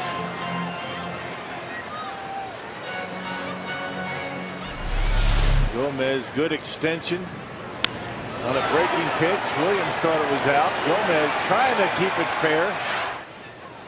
Pulling a little Carlton Fisk. Yes, indeed.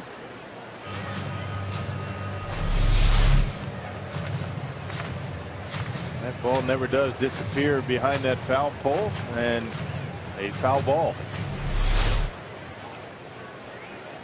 Well, long foul ball to the left and a short foul ball to the right. Gomez down 2 strikes.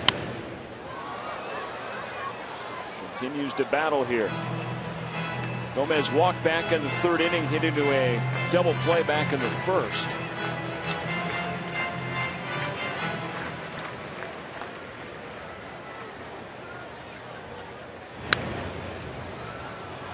This one into foul territory again, and Trumbo can't catch up to it, goes into the seats.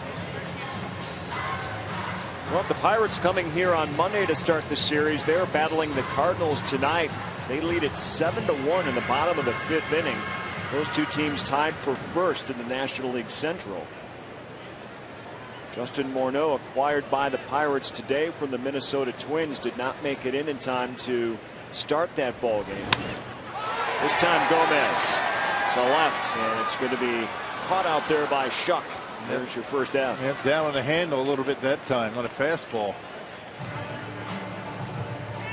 And let's get a minor league update now from Sophia Minnaert. Well, Nick Ramirez for Brevard County last night went 2 for 4, hitting a home run, 4 RBIs for him. This has been a record-setting season for Ramirez. His 19 home runs are a franchise single-season record.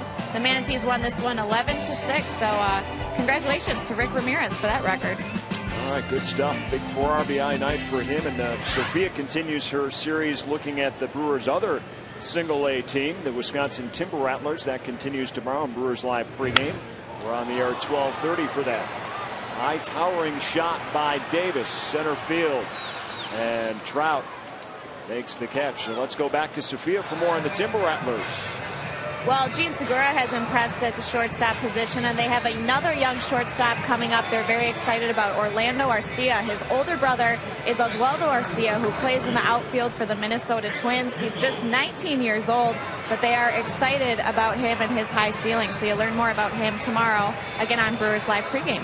Perfect stuff. A lot of tie-ins with family members, and even Segura talking about playing in the minor league system with Mike Trout. A lot of respect, and good to find out these stories in the Future Stars. Again on the air tomorrow at 12:30 on Fox Sports Wisconsin.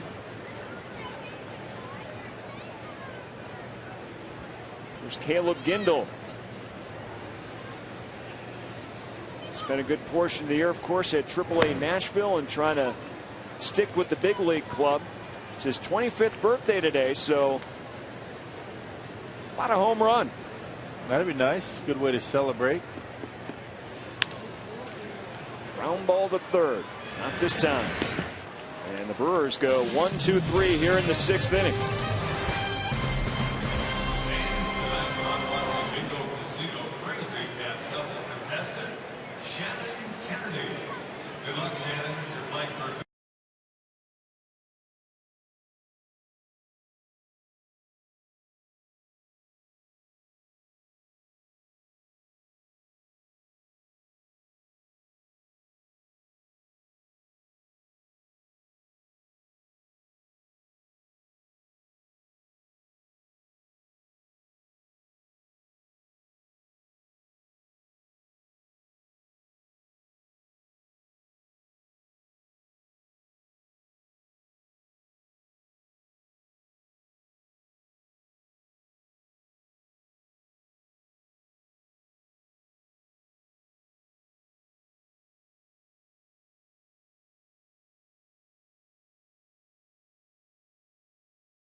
brought to you by the Wisconsin Lottery, reminding you to please play responsibly. And by Miller Lite. It's not just a good time, it's Miller time. Beautiful downtown Milwaukee, the Harley-Davidson Museum nearby, Miller Park. And out here at the ballpark today, as the Bikers are having a good time all weekend long here in Milwaukee. The Brewers trail the Angels by a run. Marco Estrada, Brewer starter, back out on the hill. Gave up 3 runs back in the 3rd and another one in the 4th, and has had consecutive 1, 2, 3 innings as we go to the Angels half of the 7th. Brewers trying to even up this series after losing last night's game. Peter Bourjos will pinch hit in the pitcher spot, so Jerome Williams' night is done. And Williams holding his own, a quality start for the Angels here tonight. As rough of a stretch that he has been in, I would imagine Mike Sosa very happy with his performance tonight. He's lost 8 consecutive decisions. Yeah, especially after giving up a 2-spot in the 1st inning. He's able to settle down nicely.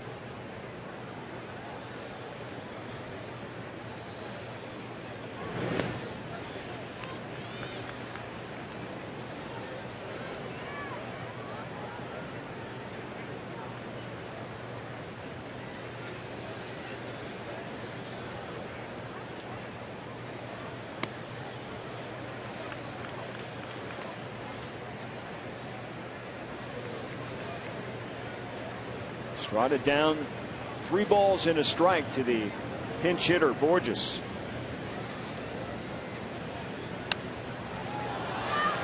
This one popped straight foul in here at Miller Park, and a 4-3 game for the Angels and Brewers right now.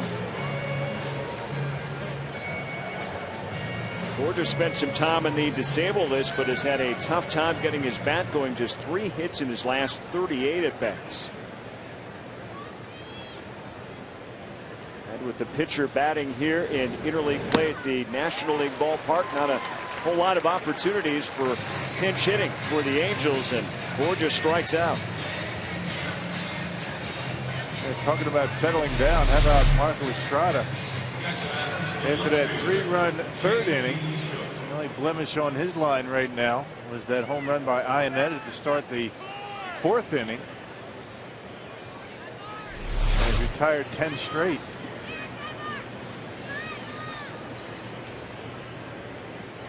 Top of the order now in J.B. Shuck. He was retired back in the 4th inning for the first time tonight. He had singled his first 2 times up, has scored a run in this game as well.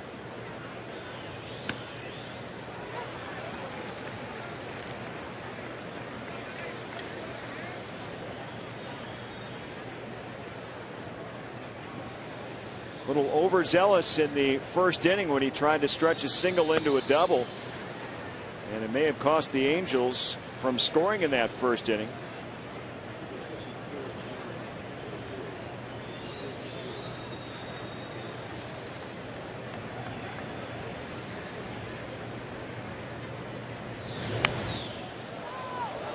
Look out.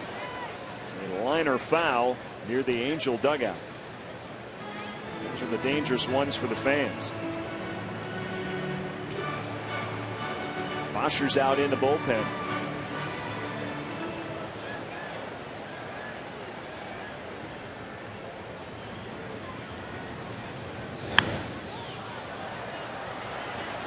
And another one fouled away.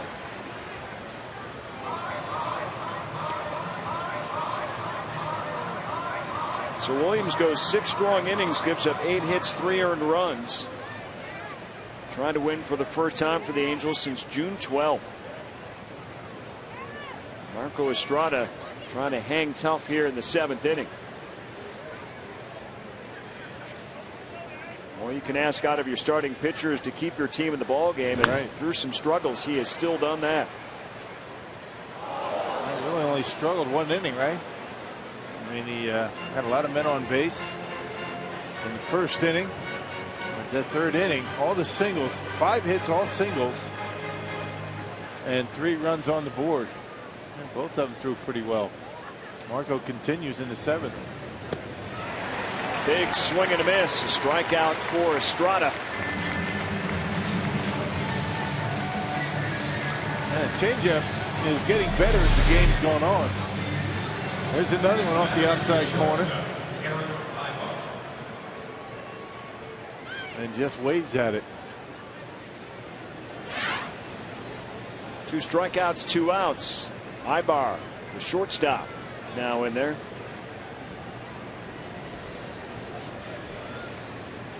Ibar, like Shuck, a couple of base hits and a run scored tonight.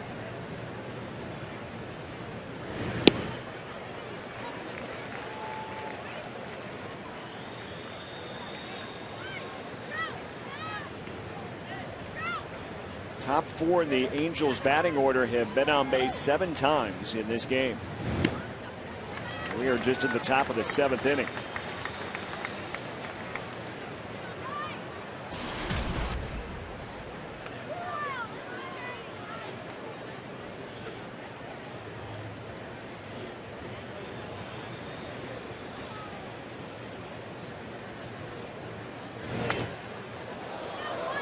Again, look out, a lot of foul balls and people in danger. Everyone always got to be alert when you have those seats down near the field.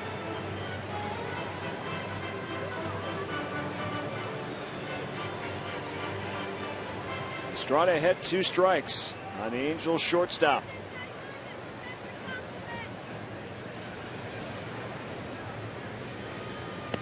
And he strikes him out. Estrada, a very strong 7th inning. He strikes out the side. It starts with Borges, the pinch hitter. And then Shuck and Ibar. And the Brewers trail only a run going to the bottom of the 7th.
By just won 4-3, and our AT&T Twitter poll is celebrating the 110th anniversary of Harley Davidson all weekend long here in Milwaukee. Fans weighing in on which Harley is the coolest. 30%. The winner was the Fat Boy. You see the splits there. Softail and Road King 25%. And even Ron Renneke has caught the Harley spirit. There was a parade through downtown today. He said he caught some of it. Said it was a lot of fun to see everybody go by. Said he's been using his white noise sleep machine, though, to get some sleep at night with all those loud bikes. And went by the Angels team hotel this morning as well. So how's that for a unique wake-up call for the Angels? Yeah, that'll work for sure. A couple of changes out in the outfield. Borges stays in the game, plays center, and Trout moves from center to left. So J.B. Shuck is out. So the Fat Boy wins the... that was going to be my pick, and I think after Monday I'm going to stick with it. Okay. After the hot dog eating contest. You're going to need the Fat Boy, That's huh? right. Yeah, 12th appearance for Buddy Boshers. has not been charged with a run in each of his last 6 outings, including 2 1/3 scoreless on this road trip. Has never faced the Brewers or any other National League team. The only left-hander down in Mike Scioscia's bullpen. Nori Aoki will pinch hit for Juan Francisco to lead off the 7th inning. And Aoki's going to reach. That one off the glove of Grant Green. It's going to be a base hit for Nori Aoki, who did not start tonight, but comes through with a big pinch hit to start the 7th inning. Yeah, with all the right-handed bats on the bench, who does Ron Roenicke go to against a lefty? It's Aoki, who has been very good against left-handed pitching this year. Yeah, he just continues to swing the bat well against lefties. Aoki, a .340 hitter before that at bat against left-handed pitching. You're not going to see that move very often, that is for sure. No. But it worked.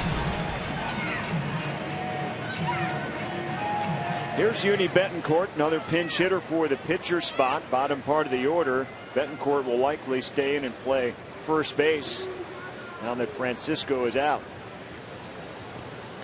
Keeping an eye on Aoki over at first. Aoki with 17 stolen bases on the season.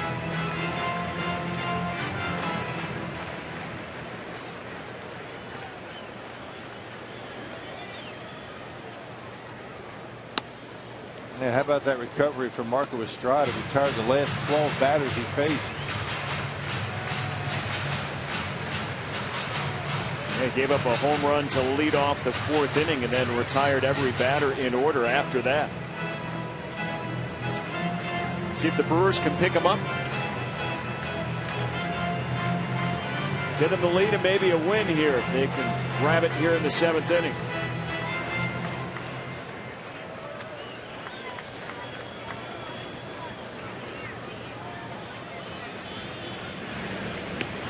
Betancourt with 4 pinch hits in 19 appearances in this role so far this season for the Brewers.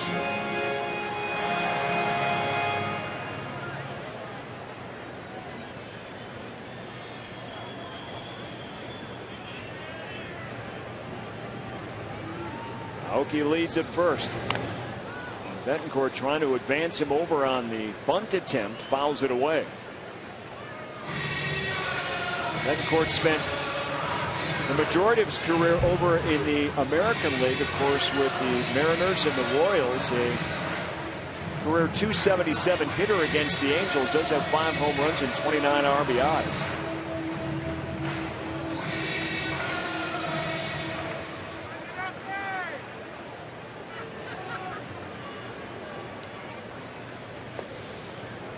Inside to Betancourt.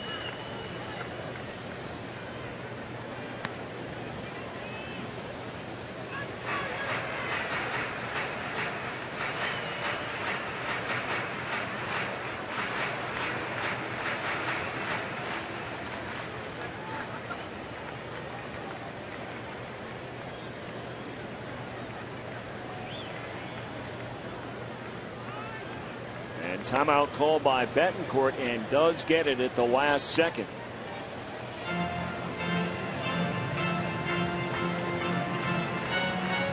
And the Brewers scored twice in their half of the 1st inning, but the Angels grabbed a 3-2 lead in the 3rd. And Milwaukee answered by tying the game in their half of the 3rd, but that home run by Chris Iannetta back in the 4th inning, the difference so far. And again, another check of Aoki over at first base.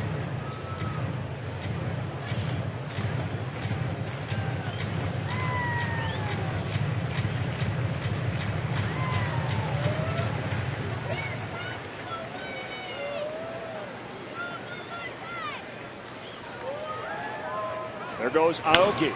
Betancourt puts it in play to 3rd. And Aoki on the move avoids the double play and puts him into scoring position. Let's check in with Sophia Minnaert.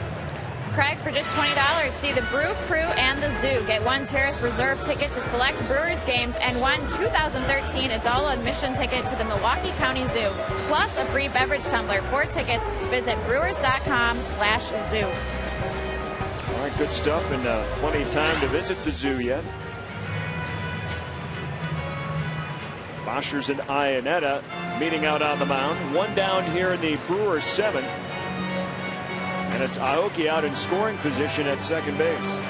This is an area that Scooter needs to improve at the major league level. His success against left-handed pitching, although he does have a base hit. I think it came in last night's ball game, or even in Pittsburgh, a base hit against a left-hander.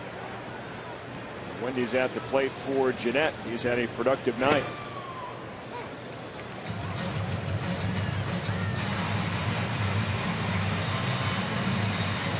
A base hit for Scooter against the lefty came against Justin Wilson of the Pirates.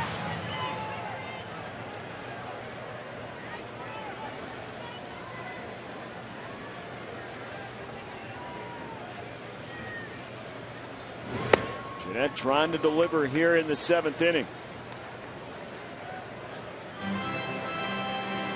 A single and a double, and a run scored in this game.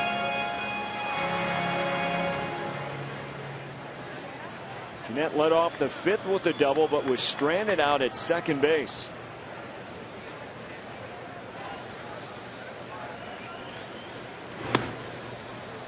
And again outside to the Brewers' second baseman.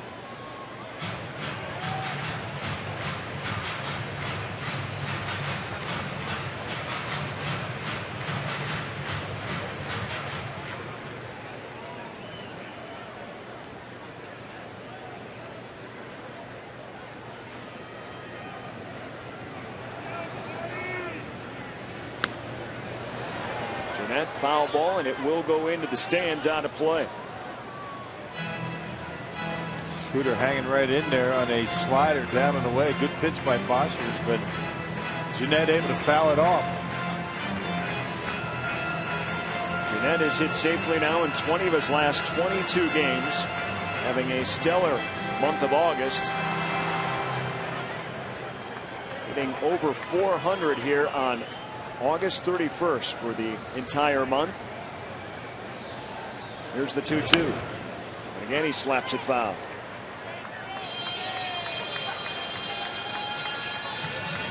Good approach by Jeanette, keeping that front shoulder closed, and that's the approach that Nori uses against left-handed pitching. Doesn't give an inch, and very good at slapping that ball to the opposite field. Left-handers try and pull left-handed pitchers, and you're not going to have much success because most of the time they're going to be throwing sliders away. And Jeanette again fights one off.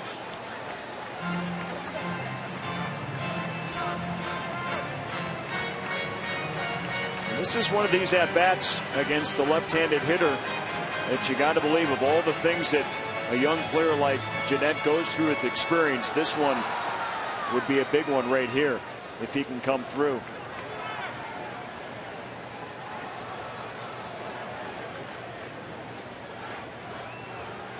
Ooh, this one hits Jeanette. Inside on the 2-2 pitch, so Jeanette takes over first base. And Mike Scioscia, I believe, has seen enough. Yeah, that'll be it. Nothing but right-handers coming up. And Brewers in business.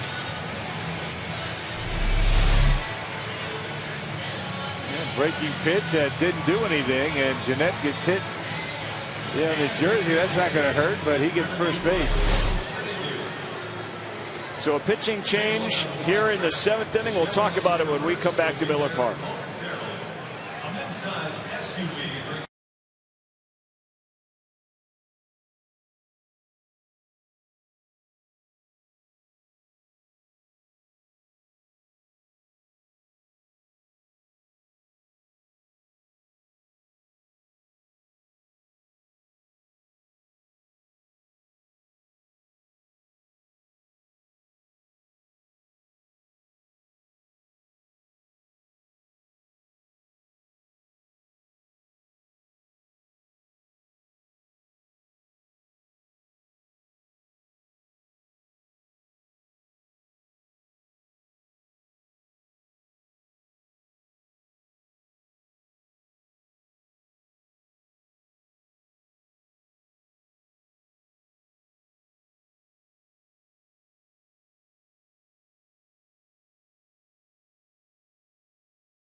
last time he was up. Let's go back to San Diego. Early in the year, this ended the ball game against the Padres, and see the full swing. Watch Maldonado, 1 foot clearly out of the box, the other one in the air. You can understand the umpire calling him out on that. Still a very close call, but that's nothing close to what happened to Segura in the 5th inning. Bunting, ball comes up, hits him both feet in the box, and Ed Hickok very adamant about the fact that he was out of the box, not just 1 foot, but both feet in the box. And that's just a bad call, and you never know. It might cost the Brewers a run or two, but we'll see what happens as Michael Cone comes in. He pitched in last night's ball game. 52nd appearance for Cone. A 1-1 record. Almost as many strikeouts as innings pitched. He looked good in last night's game. 1 down for Segura, 1st and 2nd. Brewers trailing by a run.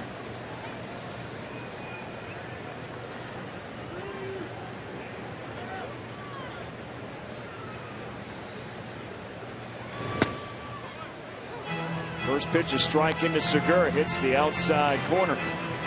Aoki out at second base. He started things out with a pinch hit single, and then Jeanette was hit by a pitch after an out.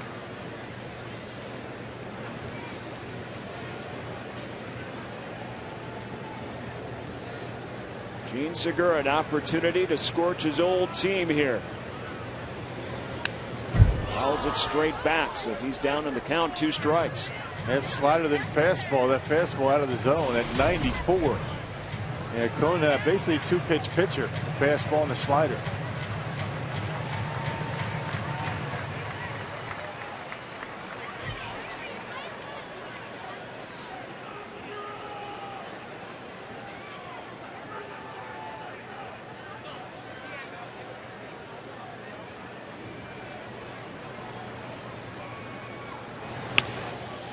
Segura in the hole. It's stopped up there by Ibar. Everybody's going to be safe.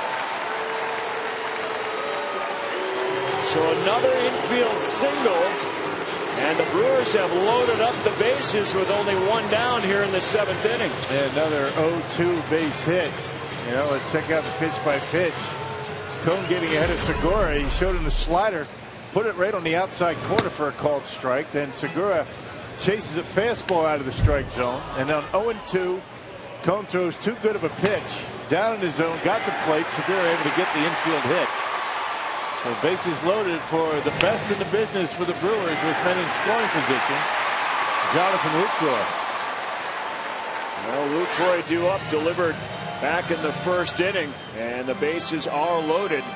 Aoki, Jeanette, and Segura.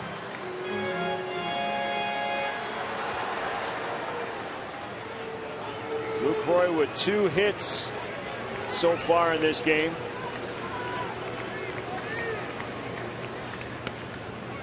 First pitch, a strike, hits the outside corner against the Brewer catcher tonight. With the bases loaded, Lucroy in his career with 2 grand slams and a .341 average. Those grand slams both coming last season.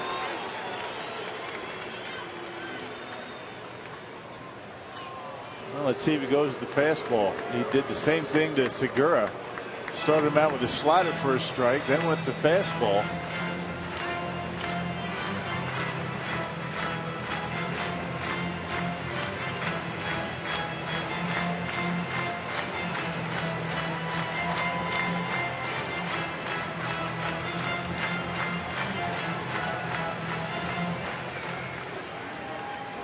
Another good crowd here at Miller Park trying to get behind their Brewers.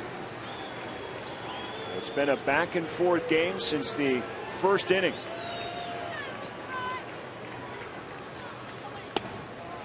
Outside, ball and a strike.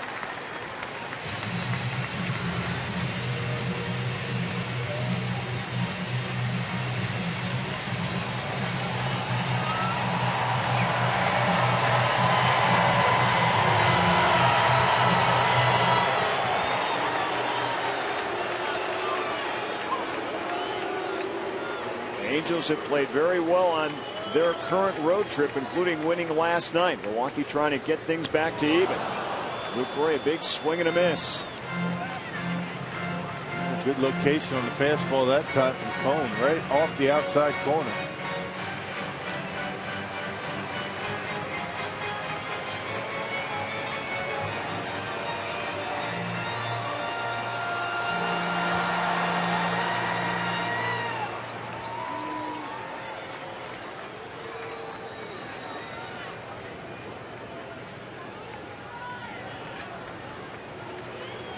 Lucroy awaits the pitch from Cone. Here it comes.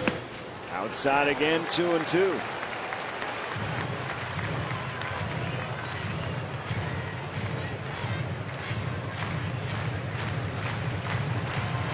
Runners in scoring position. The numbers for both teams looking pretty strong. Again, Milwaukee last night just 2 for 13. Could not produce a run. Tonight, very much the opposite, especially in the first and third innings.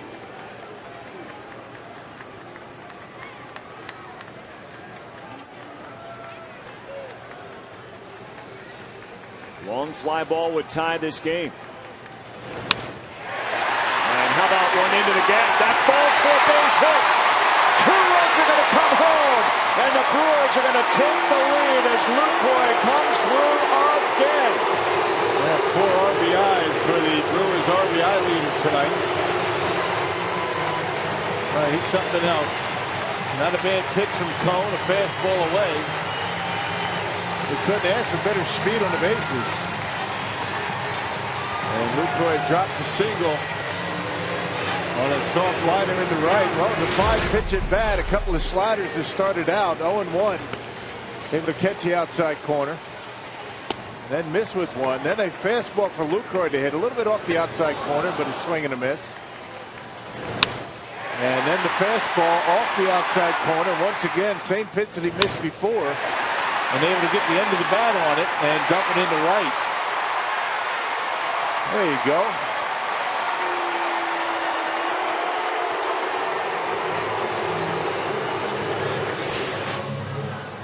So a base hit by Lucroy and an error on Calhoun out at right that allows the runner Segura to get to third base. So Lucroy coming through. The Brewers with the 5-4 lead. Still only 1 down here in the 7th inning. And even better news for Marco Estrada. It puts him back in line for a victory.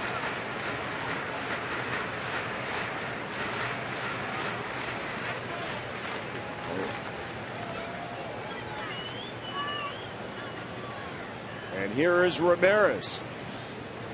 He's been swinging a hot bat as well.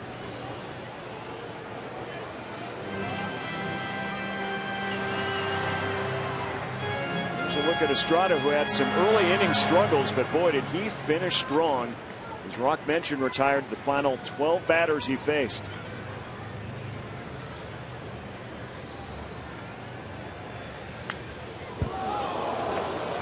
Ramirez straight back on that foul ball, and Gomez way out of the on deck circle. Had to move to get away from that one in a hurry. Yeah. Gomez trying to get a look at the pitches from Cone, and pitchers don't like that too much.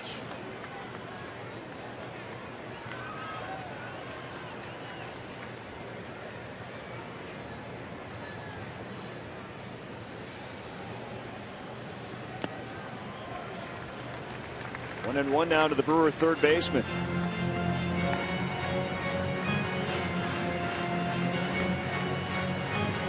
Took a while for Ramirez to officially come off the disabled list, but he said he only wanted to come off when he knew he was ready, and he has been swinging his best bat yet this season since he has been off.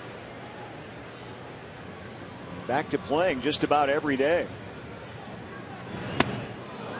And not just swinging a bat better, but his mobility at third base has been much better. Yes, it has. Seems like he's moving around better and able to get himself in a good, strong foundation position to throw the baseball.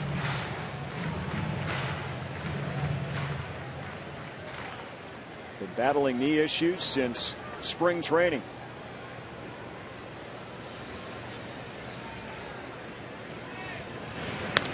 Cone checks the runner over at first. That's Jonathan Lucroy. Yeah, Luke's got him worried after that stolen base. Yep, stole a base earlier in the game. A couple of throwovers.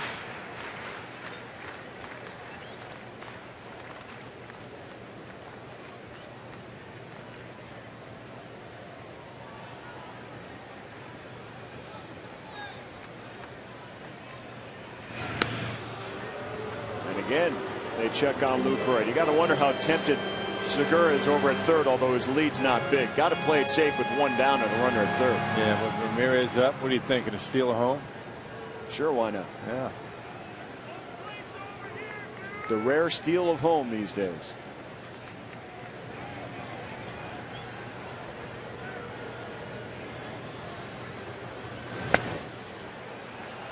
High and away, 2-2 to Ramirez.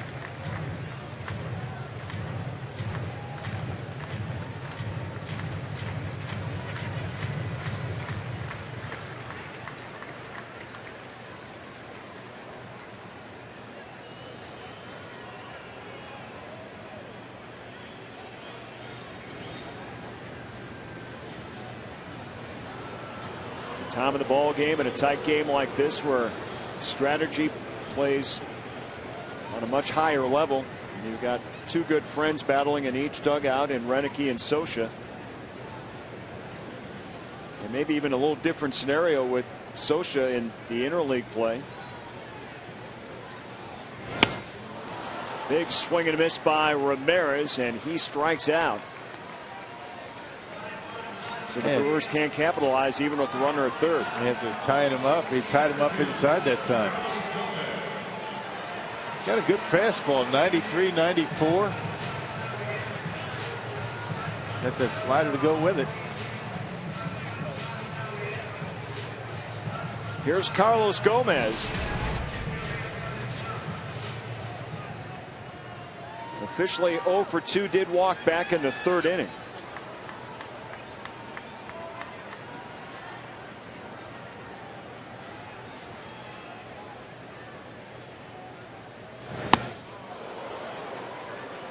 Gomez takes a big hack at that first pitch.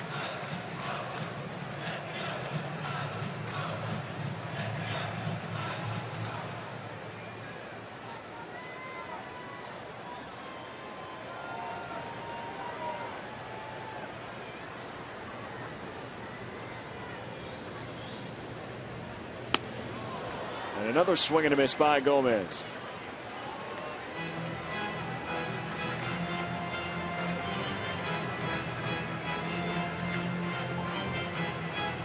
Gomez, the only player in the majors this season with 15 home runs or more and 30 or more stolen bases.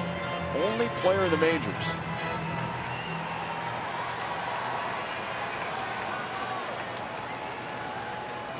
Got that average now. It's dipped down to 285 on the season. And Gomez strikes out on 3 pitches. But Jonathan Lucroy comes through for the second time tonight. No bigger than his last swing. Waits 2 more runs, and the Brewers grab a 5-4 lead as we go to the 8th inning at Miller Park.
Summary, Jonathan Lucroy, a big night, a 2-run double back in the first inning. That gave Milwaukee the early lead in this game, but the Angels battled back and would eventually take a 4-3 lead.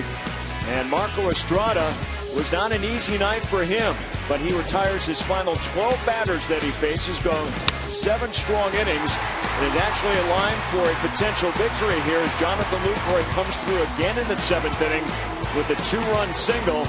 And we go to the top of the 8th, and the Brewers with a 5-4 lead.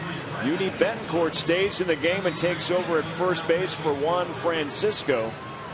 And the Brewers bring Brandon Kintzler now into the game, and what a job he has done in the setup role, Rock. Yeah, he's been terrific. Look at 20 holds. That means he's been doing a good job setting up for Jim Henderson. A 3-1 record and a 270 earned run average. So Kintzler in the 8th, Henderson in the 9th. Usually means a Brewers win. Well, we'll see if that can be the case here tonight. More than 28,000 on hand here at Miller Park. Mike Trout will lead things off for the Angels, so Kintzler will face Trout, Calhoun, and Trumbo. Pretty meaty part of that Angels order. And Milwaukee out in front by a run.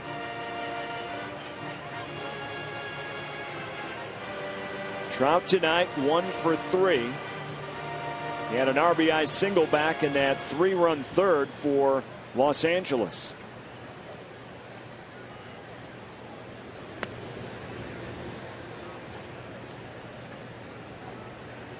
So the Brewers looking for the 1-2 punch here to end the game with Kintzler and Henderson.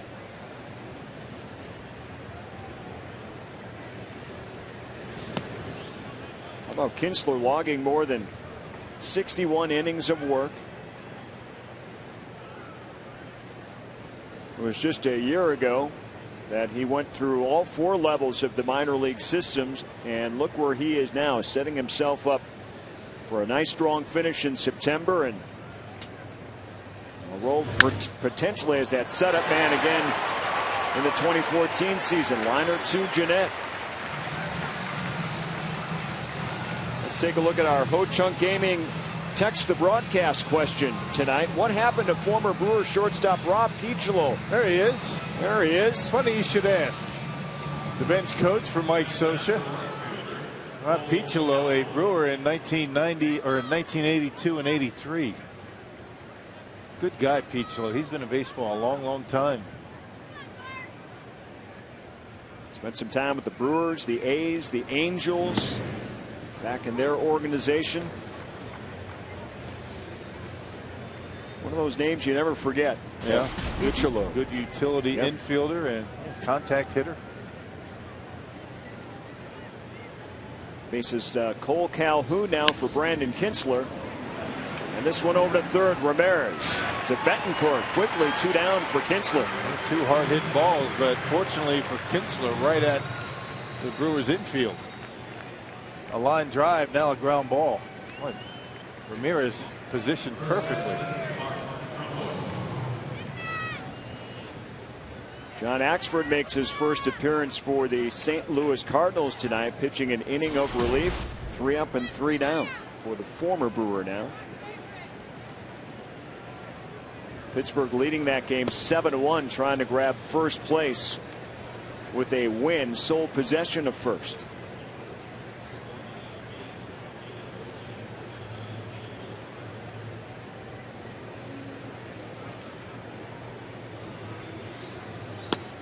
With the exit of Axford, that starts to potentially open up some more permanent roles, perhaps, like if Kintzler can keep this going.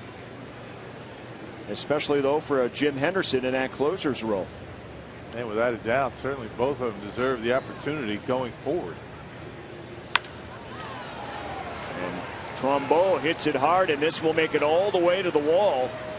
Gindel will get it back in, and a 2-out double for the Angels first baseman.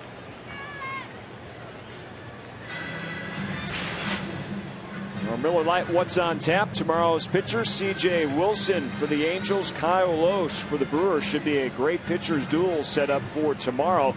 We're on the air at 12:30 with Brewers Live. Yeah, Brewers facing a left-hander on a day game, and Brewers have struggled against left-handed starters this year. Kyle Lohse has been very good. Should be a good one tomorrow.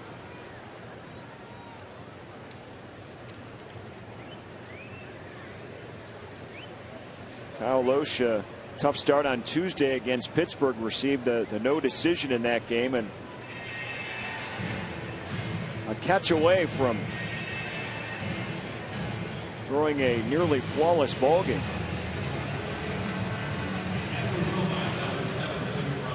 Jimenez is now up, and Andrew Romine now takes over at second base. He's the pinch runner for Trumbo.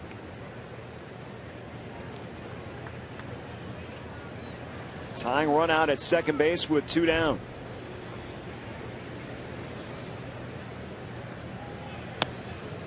Jimenez had a single that plated a run back in that 3rd inning for the Angels.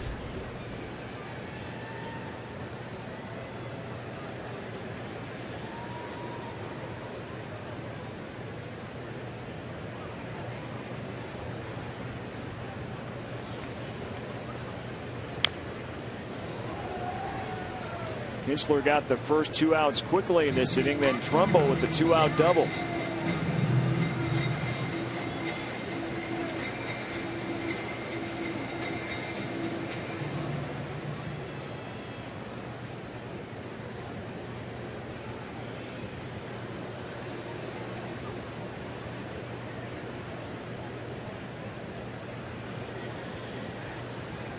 Here's the 1-1.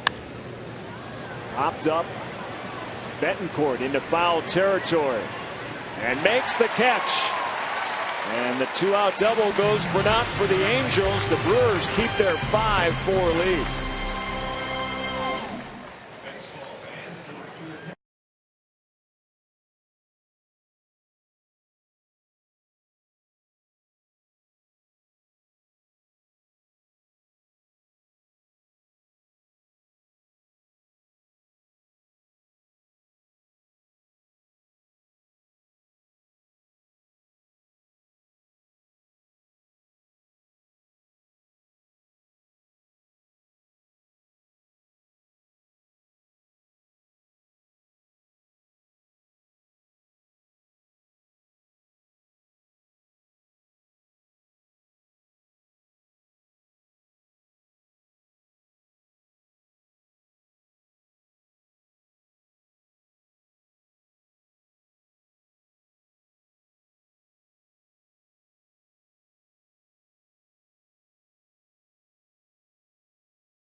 As we get you set for Brewers Live post game, I'm Tilly Hughes, joined by Davey Nelson. And Davey, Jonathan Lucroy has been the man of the hour. 3 hits, 4 RBIs, driving in 4 of the 5 runs. Well, Luke is on right now, and you can tell he's driving the ball all over the ballpark, but he's letting the ball ride deep and just driving it the other way. Clutch hitter. Well, we'll take a closer look at Jonathan Lucroy's night in Brewers Live postgame. We'll also hear from Ron Renicky, and here's a look at our Wisconsin Lottery Powerball home run count. The Brewers have hit 134 home runs as a team this season, so we'll see if they can add on to that count here in the bottom of the 8th inning. Back up to you guys, Craig and Rock. All right, Telly, thanks very much. Andrew Romine stays in the game and takes over at third base. And Jimenez switches from third over to first. So the Angels defense changes with Dane De La Rosa out on the mound. Yeah, one of the many rookies on this Angels ball club. Leads all American League rookies in games pitched with 62 now tonight. A big-time strikeout pitcher, has never faced Milwaukee, of course, as a rookie. And he faces another rookie in Chris Davis. Davis had a single back in the second inning. Hitting at .299. There's a strike, 1-1. And pretty good arm at 94 miles an hour with the fastball. A little bit of giddy up at the end with it.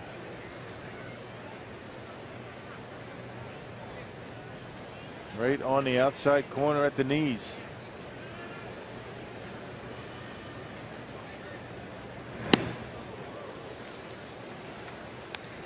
One and two now to the Brewer left fielder.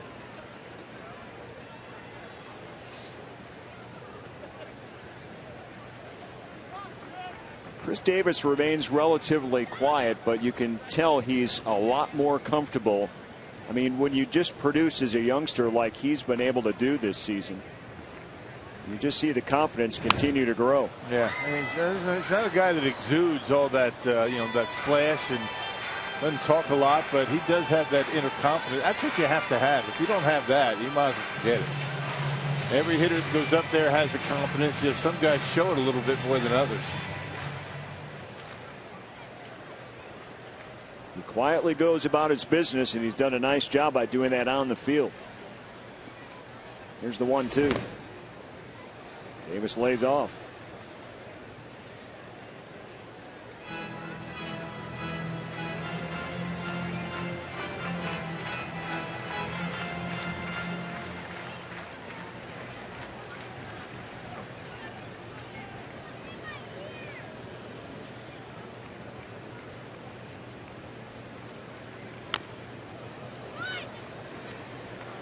This copyrighted telecast is presented by authority of the Milwaukee Brewers Baseball Club. It may not be reproduced or retransmitted in any form, and the accounts and descriptions of this game may not be disseminated without the express written consent of the Milwaukee Brewers. So Mike Scioscia keeping that lineup card pretty close by. He's had to make several changes here tonight. He's changed his defense 4 times already tonight with pinch hitters, pitching changes. Two-time American League Manager of the Year. And has got a contract signed that will run through 2018, so he's in good shape. He's about as secure as a manager or coach would come. The longest tenured manager in the big leagues with the same team. Davis, high fly ball left field. Trout near the wall and runs out of room. And he's looking over and saying, how about some interference? And now Mike Scioscia coming out for a check. Not sure how he could see it, but Scioscia wants to make sure from third base umpire Jim Wolf that that ball is actually in the seats. And Trout didn't have an opportunity to catch the baseball.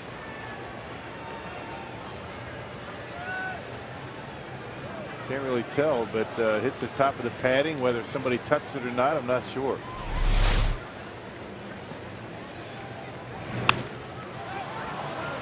This one is playable, shallow right field.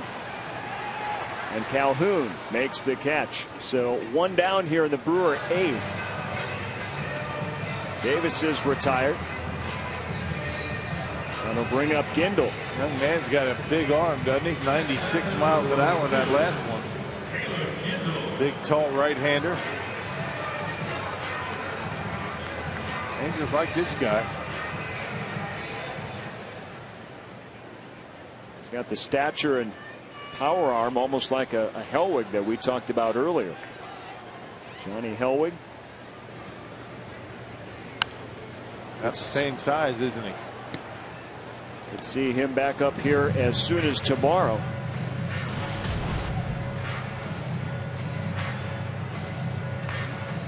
Gindel 0 for 3 in this game.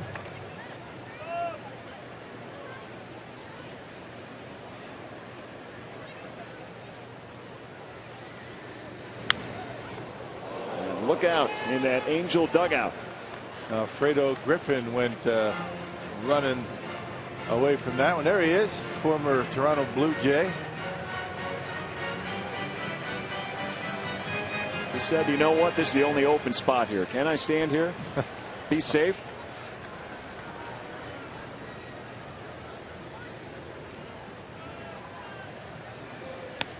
And Gindel strikes out. So De La Rosa making quick order of Caleb Gindel. They come out to Miller Park as the Brewers host the Reds on Friday, September 13th through the 15th. Call 414-902-4000 for tickets. Or go to Brewers.com. I would imagine Garth Orge and Alfredo Griffin had a lot to talk about. Both played for the Blue Jays. Absolutely. Teammates. Good Toronto Blue Jay dates.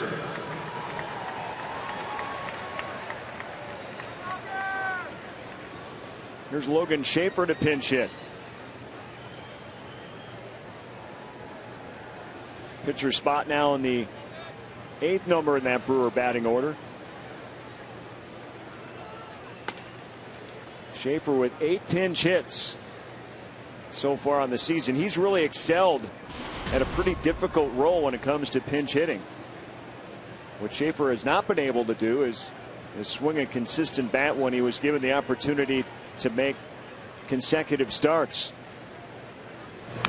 Playing time has been limited for Schaefer. Had a knee issue that was slowing him down a bit, then a little bit of a back problem that kept him on the bench. But yeah, that was a stretch where he was playing some pretty good baseball, getting a lot of playing time, but not lately. Well, his back has flared up a little bit that he's trying to battle through.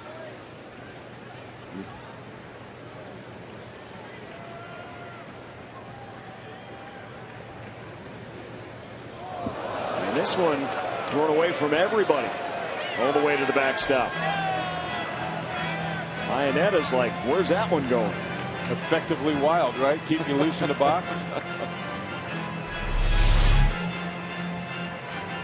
Yeah, just a bit high.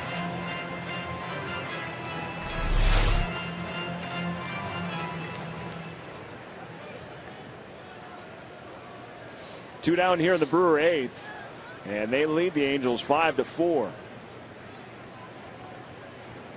Scored 2 big runs in the 7th inning when they were down 4-3.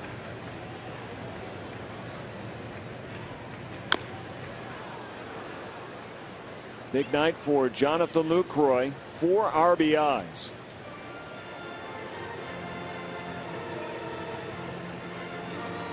And could very well have started the scoring and ended the scoring in this game.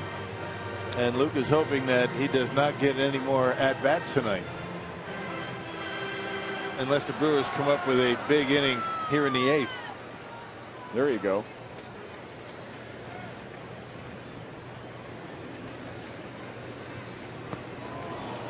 And Schaefer strikes out. So that'll end the Brewer 8th inning. They'll turn the ball over to Jim Henderson to try to preserve a win.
Marcus Handel, the bullpen catcher for Milwaukee. He's going to join Jerry Augustine for our post-game instructional. He's going to take you through and tell you what the guys do out in the bullpen during the game. That's our post-game instructional coming up on Brewers Live.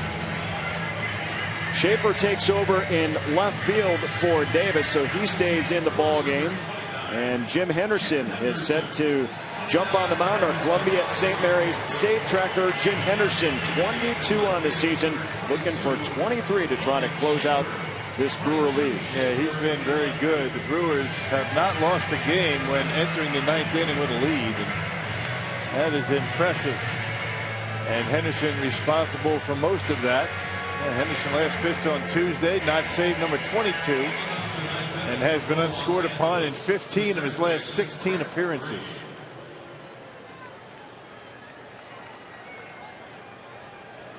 And Henderson will face Grant Green, the second baseman, to lead off the Angels' 9th inning, trying to protect a 5-4 lead. It's been a good ball game here. Henderson, a franchise record 12 consecutive saves in 12 consecutive appearances. And he's got the bottom of the order to deal with, and there is a way out of this game without having to face Trout again.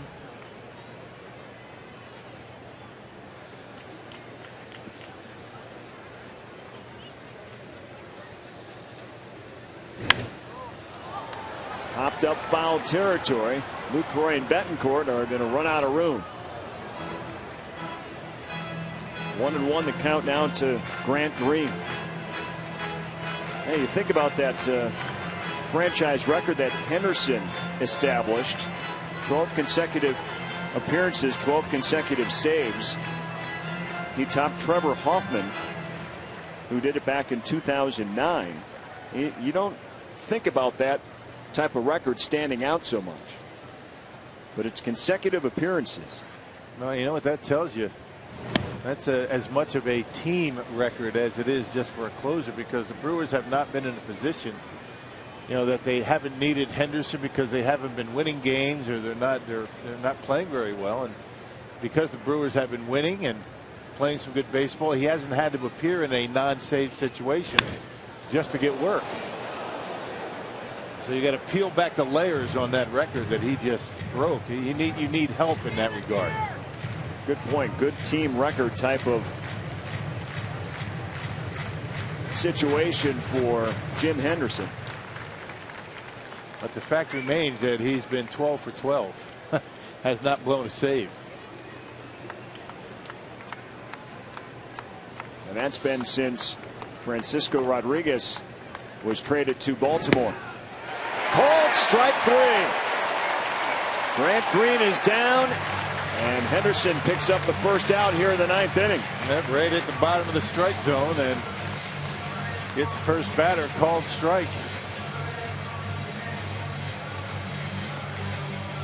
In our Marshfield Clinic shining moment, Jim Henderson, a thunderous way to start out, trying to notch another save with a called strike 3. And right at the bottom of the strike zone.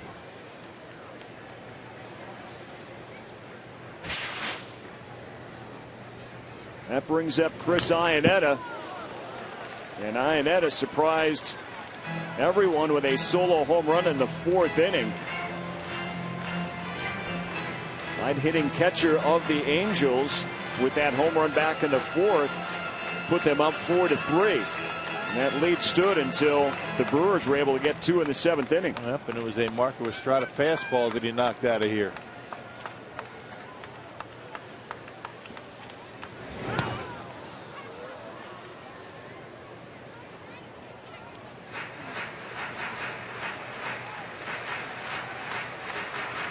Oh, and John Axford, who was traded to St. Louis after Thursday night's ball game, Jim Henderson openly spoke about how much Axford helped him to establish his role as a closer now with this team, and kind of pointing out to the fact that Hoffman kind of passed the baton to Axford, and now Axford to Henderson,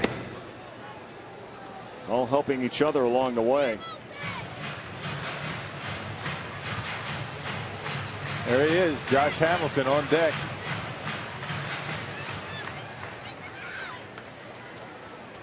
He has a sore throwing shoulder, and so has been used mostly as a designated hitter. Can't use one here at Miller Park, though, in this series. So he did not play yesterday, and that's set to make his first appearance tonight. And Mike Scioscia is saving him for the appropriate time, and no time better than now.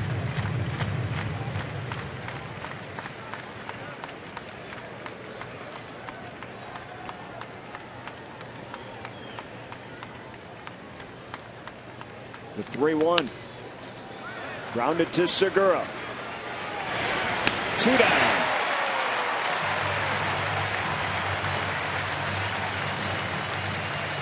Well, this should be a fun matchup now, and everyone on their feet at Miller Park.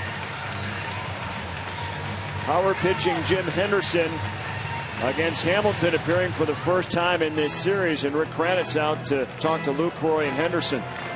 Yeah, pretty quick conversation right there. I would imagine it went like, you know, give me a good fastball, don't make a mistake up with your slider. And that's about it. Not much you can tell Henderson in this spot. You know what he's going to do.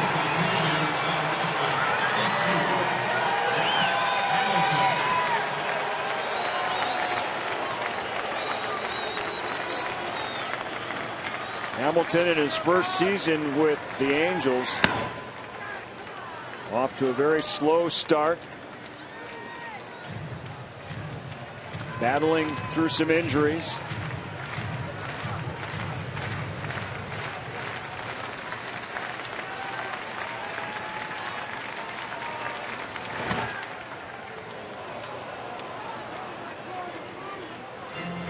(2-0) now to Hamilton. Yeah, pitcher spot on deck. There's the catcher for last night, Conger, Hank Conger.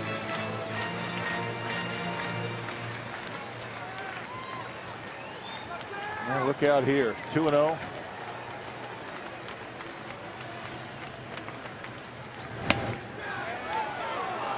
And that pitch just misses. 3-0 now to Hamilton. And I really don't think that Mike Scioscia wants Hamilton to go up there and walk. That was a pretty close pitch. And he's had real good success against Milwaukee.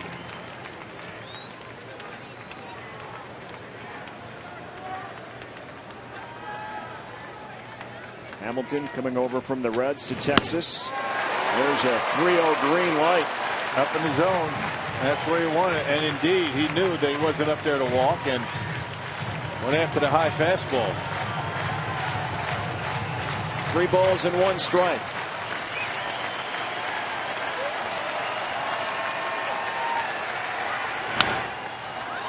This one to right. Gindel coming in, can't make the catch. Hamilton on his way to second, and he slides in with a 2-out double. Gindel came close but could not secure the ball. Well, they were playing deep, trying to protect against the extra base hit, and what happens? He ends up with a double. Playing very deep out there. The reason Hamilton able to get a bat on it was down in the strike zone.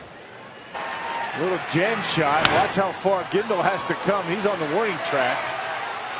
Almost made the catch, but because he knocked the ball toward the infield, Hamilton able to get into scoring position.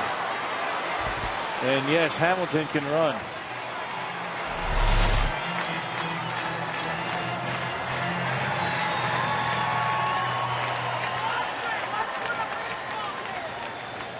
Try to bring up Hank Conger. Left-handed batter will be pinch hitting.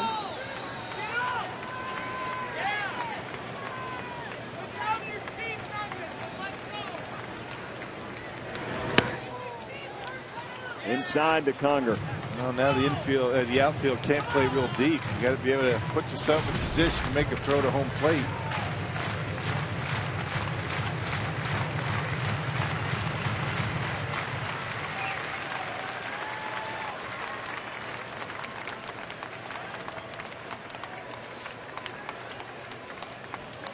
Conger 3 for 14 as a pinch hitter. This time a swing and a miss. 1-1.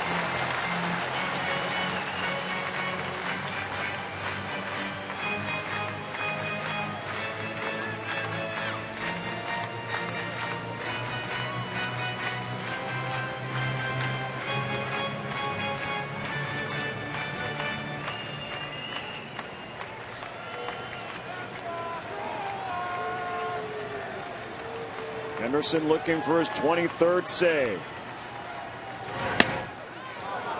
This is high, 2-1. I think those guys don't care about what's going on.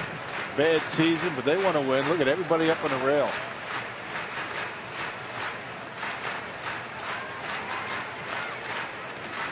Everyone on the rail or the top step in both dugouts.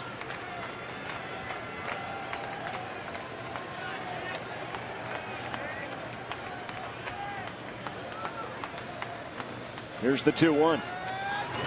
And this one hit down the right field line. Fair or foul. Hits the foul pole. A home run. Conger with a pinch hit 2-run home run. And the Angels grab the lead against Jim Henderson and the Brewers. It is 6-5 Los Angeles. What a stunner. Well, he got behind in the count on both Josh Hamilton and Hank Conger, and Hamilton with the double, Conger with the home run. 2-1 fastball, and Conger gets a good swing at it and able to keep it fair right off the foul pole down the right field line. All right, 2 outs, nobody on, and Brewers behind. That was only the 4th home run given up by Henderson.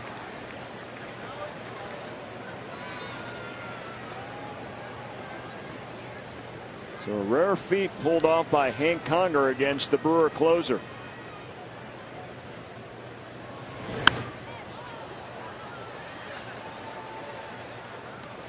Ibar now bats with 2 down and the base is empty.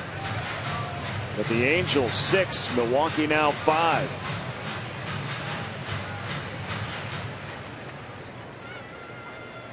The Brewers have had to rally a couple of times already in this game, and they'll have to try to do it again. Ernesto Frieri, the closer for the Angels, getting ready.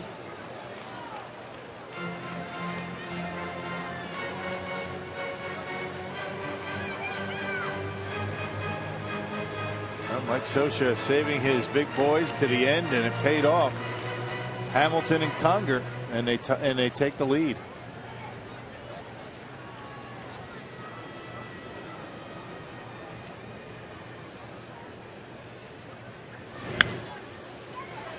This one popped up in the infield. Henderson makes the grab. But a blown save, and Milwaukee now trails 6-5 thanks to Conger's pinch hit home run.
Six to 5. It was Congo's big home run, a 2-out, 2-run home run off the foul pole. Jim Henderson blows only his 4th save of the season. And now the Brewers have to go to work against Frieri. Congo takes over out in left field defensively. And Trout moves back to center field. A lot of moving pieces in this Angels lineup right now. So Mike Scioscia has officially used every one of his bench players. As Ernesto Frieri takes over, 28 out of 32 for Frieri, the former San Diego Padre. Got the big earned run average, but look at the strikeouts. 79 strikeouts in 55 innings. But he has given up the home runs. Get a base runner and somebody knock one out of here and get out of here with a win. Well, Mike Scioscia pushing all the right buttons in the top of the ninth. 2 outs, nobody on, double home run, and his team has a lead here in the bottom of the ninth inning.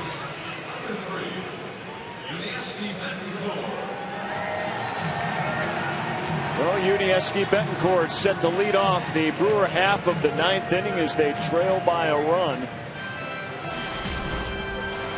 Betancourt came in the 7th inning as a pinch hitter for the pitcher spot, and then stayed in and played first for Francisco. Fouls the first pitch away.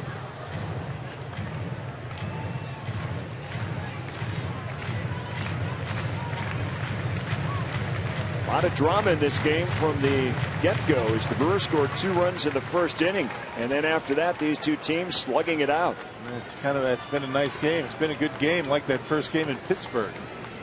Back and forth. Brewers found a way to win that ball game. Let's see if they can do it again tonight. Milwaukee shut out last night 5-0 by Los Angeles pitching.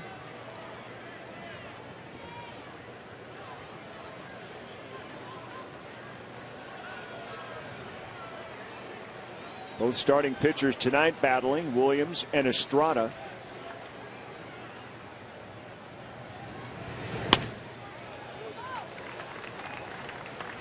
A ball and a strike, 2 strikes now on the Brewer first baseman.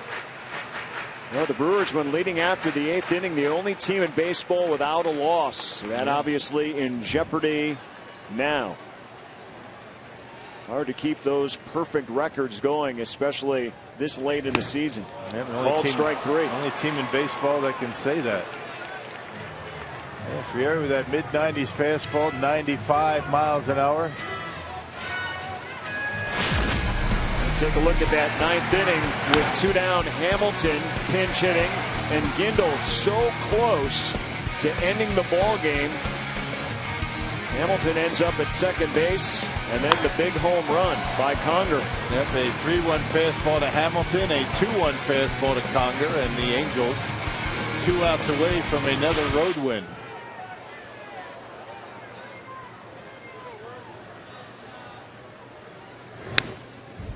Here's Scooter Gennett, who's had a big game for Milwaukee. He's been on base 3 times, was hit by a pitch in the 7th inning, and wound up scoring at that point the go-ahead run. Also doubled and singled, so he scored a couple of runs in this game.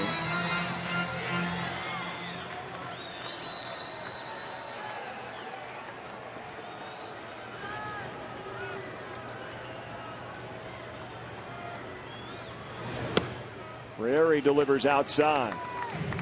Ball and a strike to the Brewers' second baseman.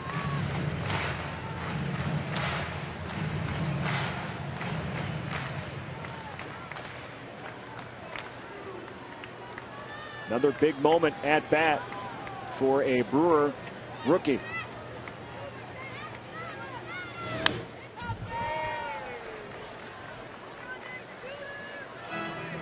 Frieri got that herky-jerky delivery that can sometimes be a bit deceptive to a hitter.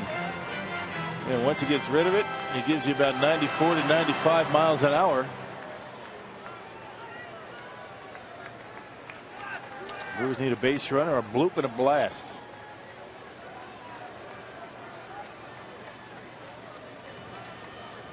Well, Gennett's capable of doing either one of those.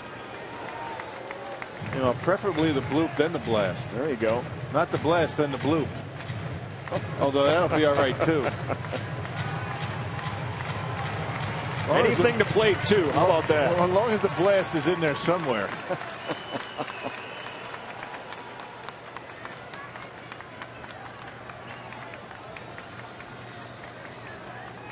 Two balls and 2 strikes to Gennett. And again, he hangs tough.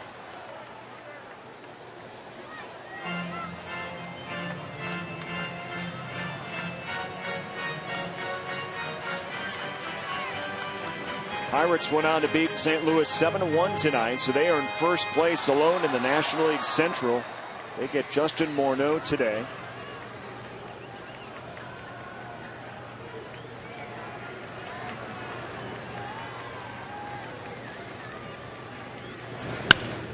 Jeanette, base hit left field. There's your single, Rock. Yeah, there's your bloop. It's not a bloop, it's a line drive, but it still counts as a base hit. So tying run comes to home plate. And a slider from Frieri, and he left it up in his zone. And Scooter waiting back and just driving that ball into left field. That's just a pretty swing right there. And the Brewers in business with one out.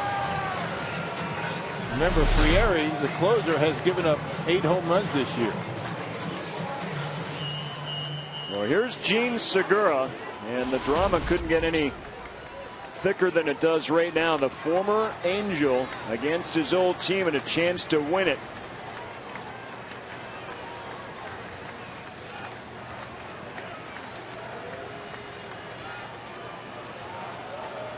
Segura with 12 home runs on the season.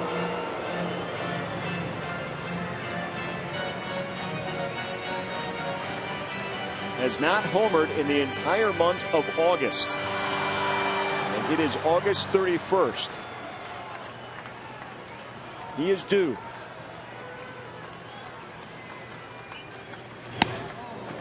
And he tried to. And 95 up in the strike zone. And a tough pitch to center on.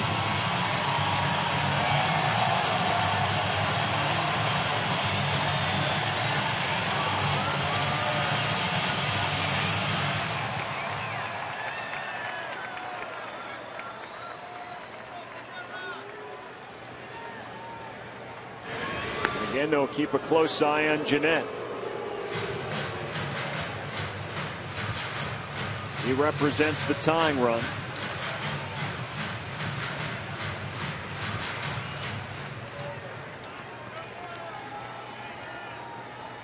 Jeanette does not have a stolen base yet this year. He's been caught once. There's a strike to Segura.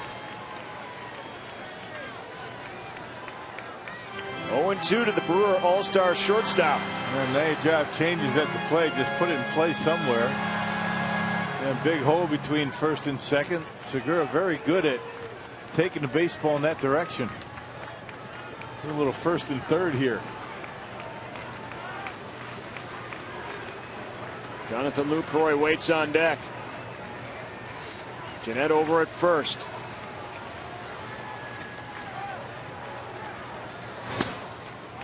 Outside to Segura, 1-2.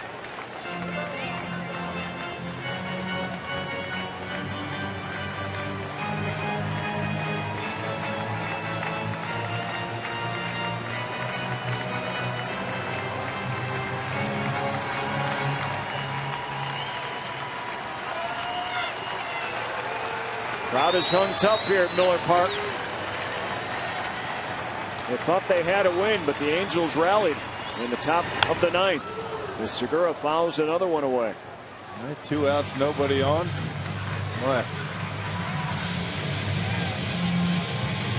Those are bitter pills to swallow when you get that close. That the Brewers are not able to tie it up here. Segura going 112 at bats now, but between home runs at least.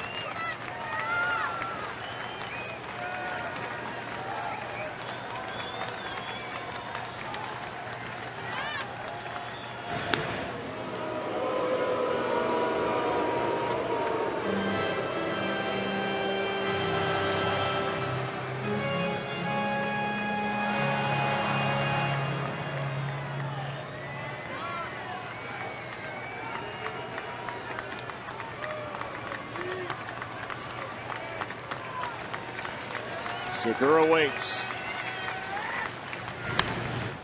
He fights another one back. And Friere upset with himself. Another hanger, a hanging slider on a 1-2 count.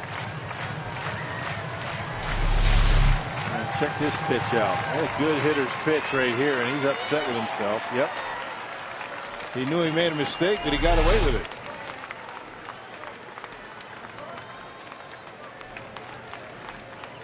Sixth pitch of the at-bat coming up.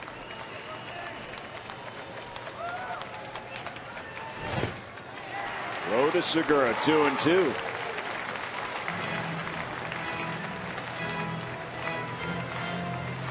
You can imagine when Segura saw the schedule last year when he was a member of the Brewers and saw the 2013 schedule. The Angels were going to come to town for interleague play. You have to circle those dates, don't you? Absolutely. There's an opportunity right now.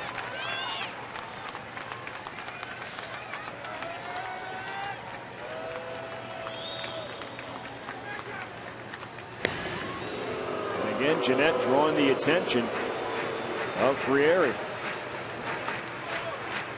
Brewers are right where they want to be in the batting order. The top of the order has done all the damage tonight, and that's where they're at. And good speed at first, good speed at home plate.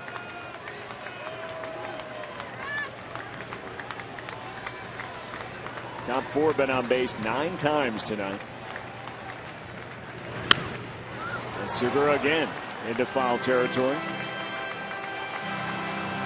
He keeps battling. This makes him such a tough out, able to fight off pitches like that. Pitches that are off the plate, good pitchers' pitches, and able to spoil them, waiting for a mistake.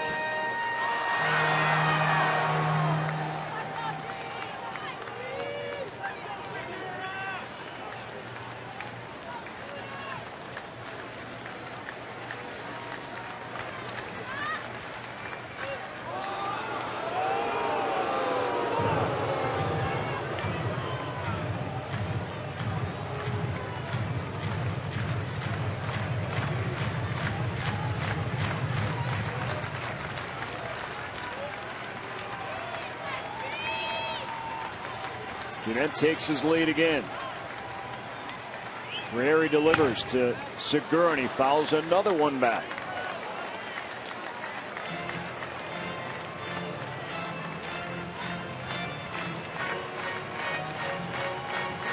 A lot of moves for both managers in this game.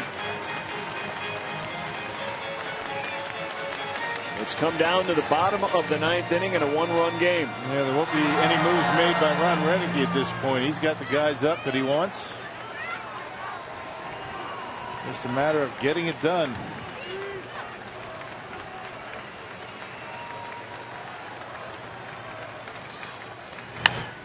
Segura, right field.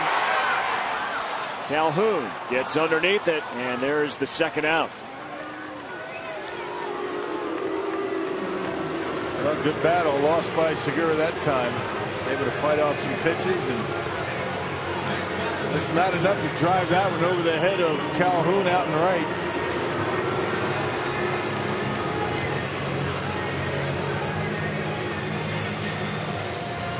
Well, this is the guy you want at the plate in this situation tonight. What a game for Jonathan Lucroy. 4 RBIs, 3 base hits, even a stolen base for Lucroy.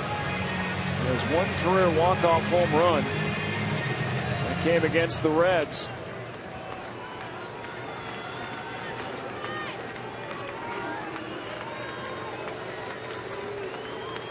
See if he can make it 2.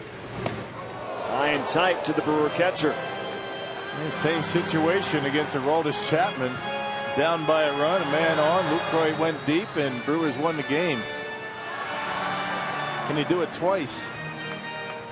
He did that on August 16th.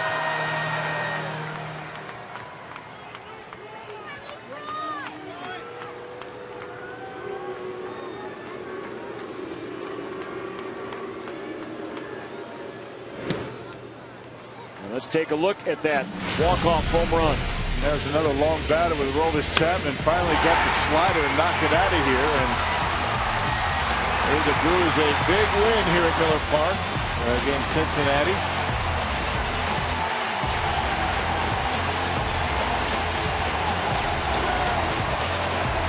This team would like to do that one more time. With Luke at the plate.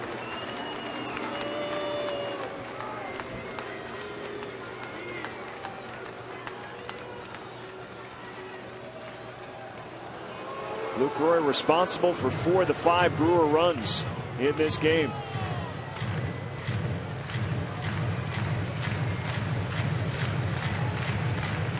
They have 4 RBIs and a run scored.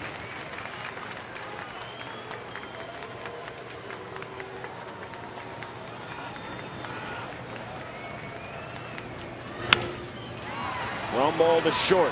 Ibar gets the lead runner. The Brewers fall short against the Angels here at Miller Park tonight. A tough 9th inning for Jim Henderson. A blown save, and the Angels grab their 2nd game in a row against the Brewers here at Miller Park, winning tonight 6-5. Play more coming up on Brewers Live postgame. Let's send it out to Telly Hughes. All right, thanks so much, Craig. Coming up.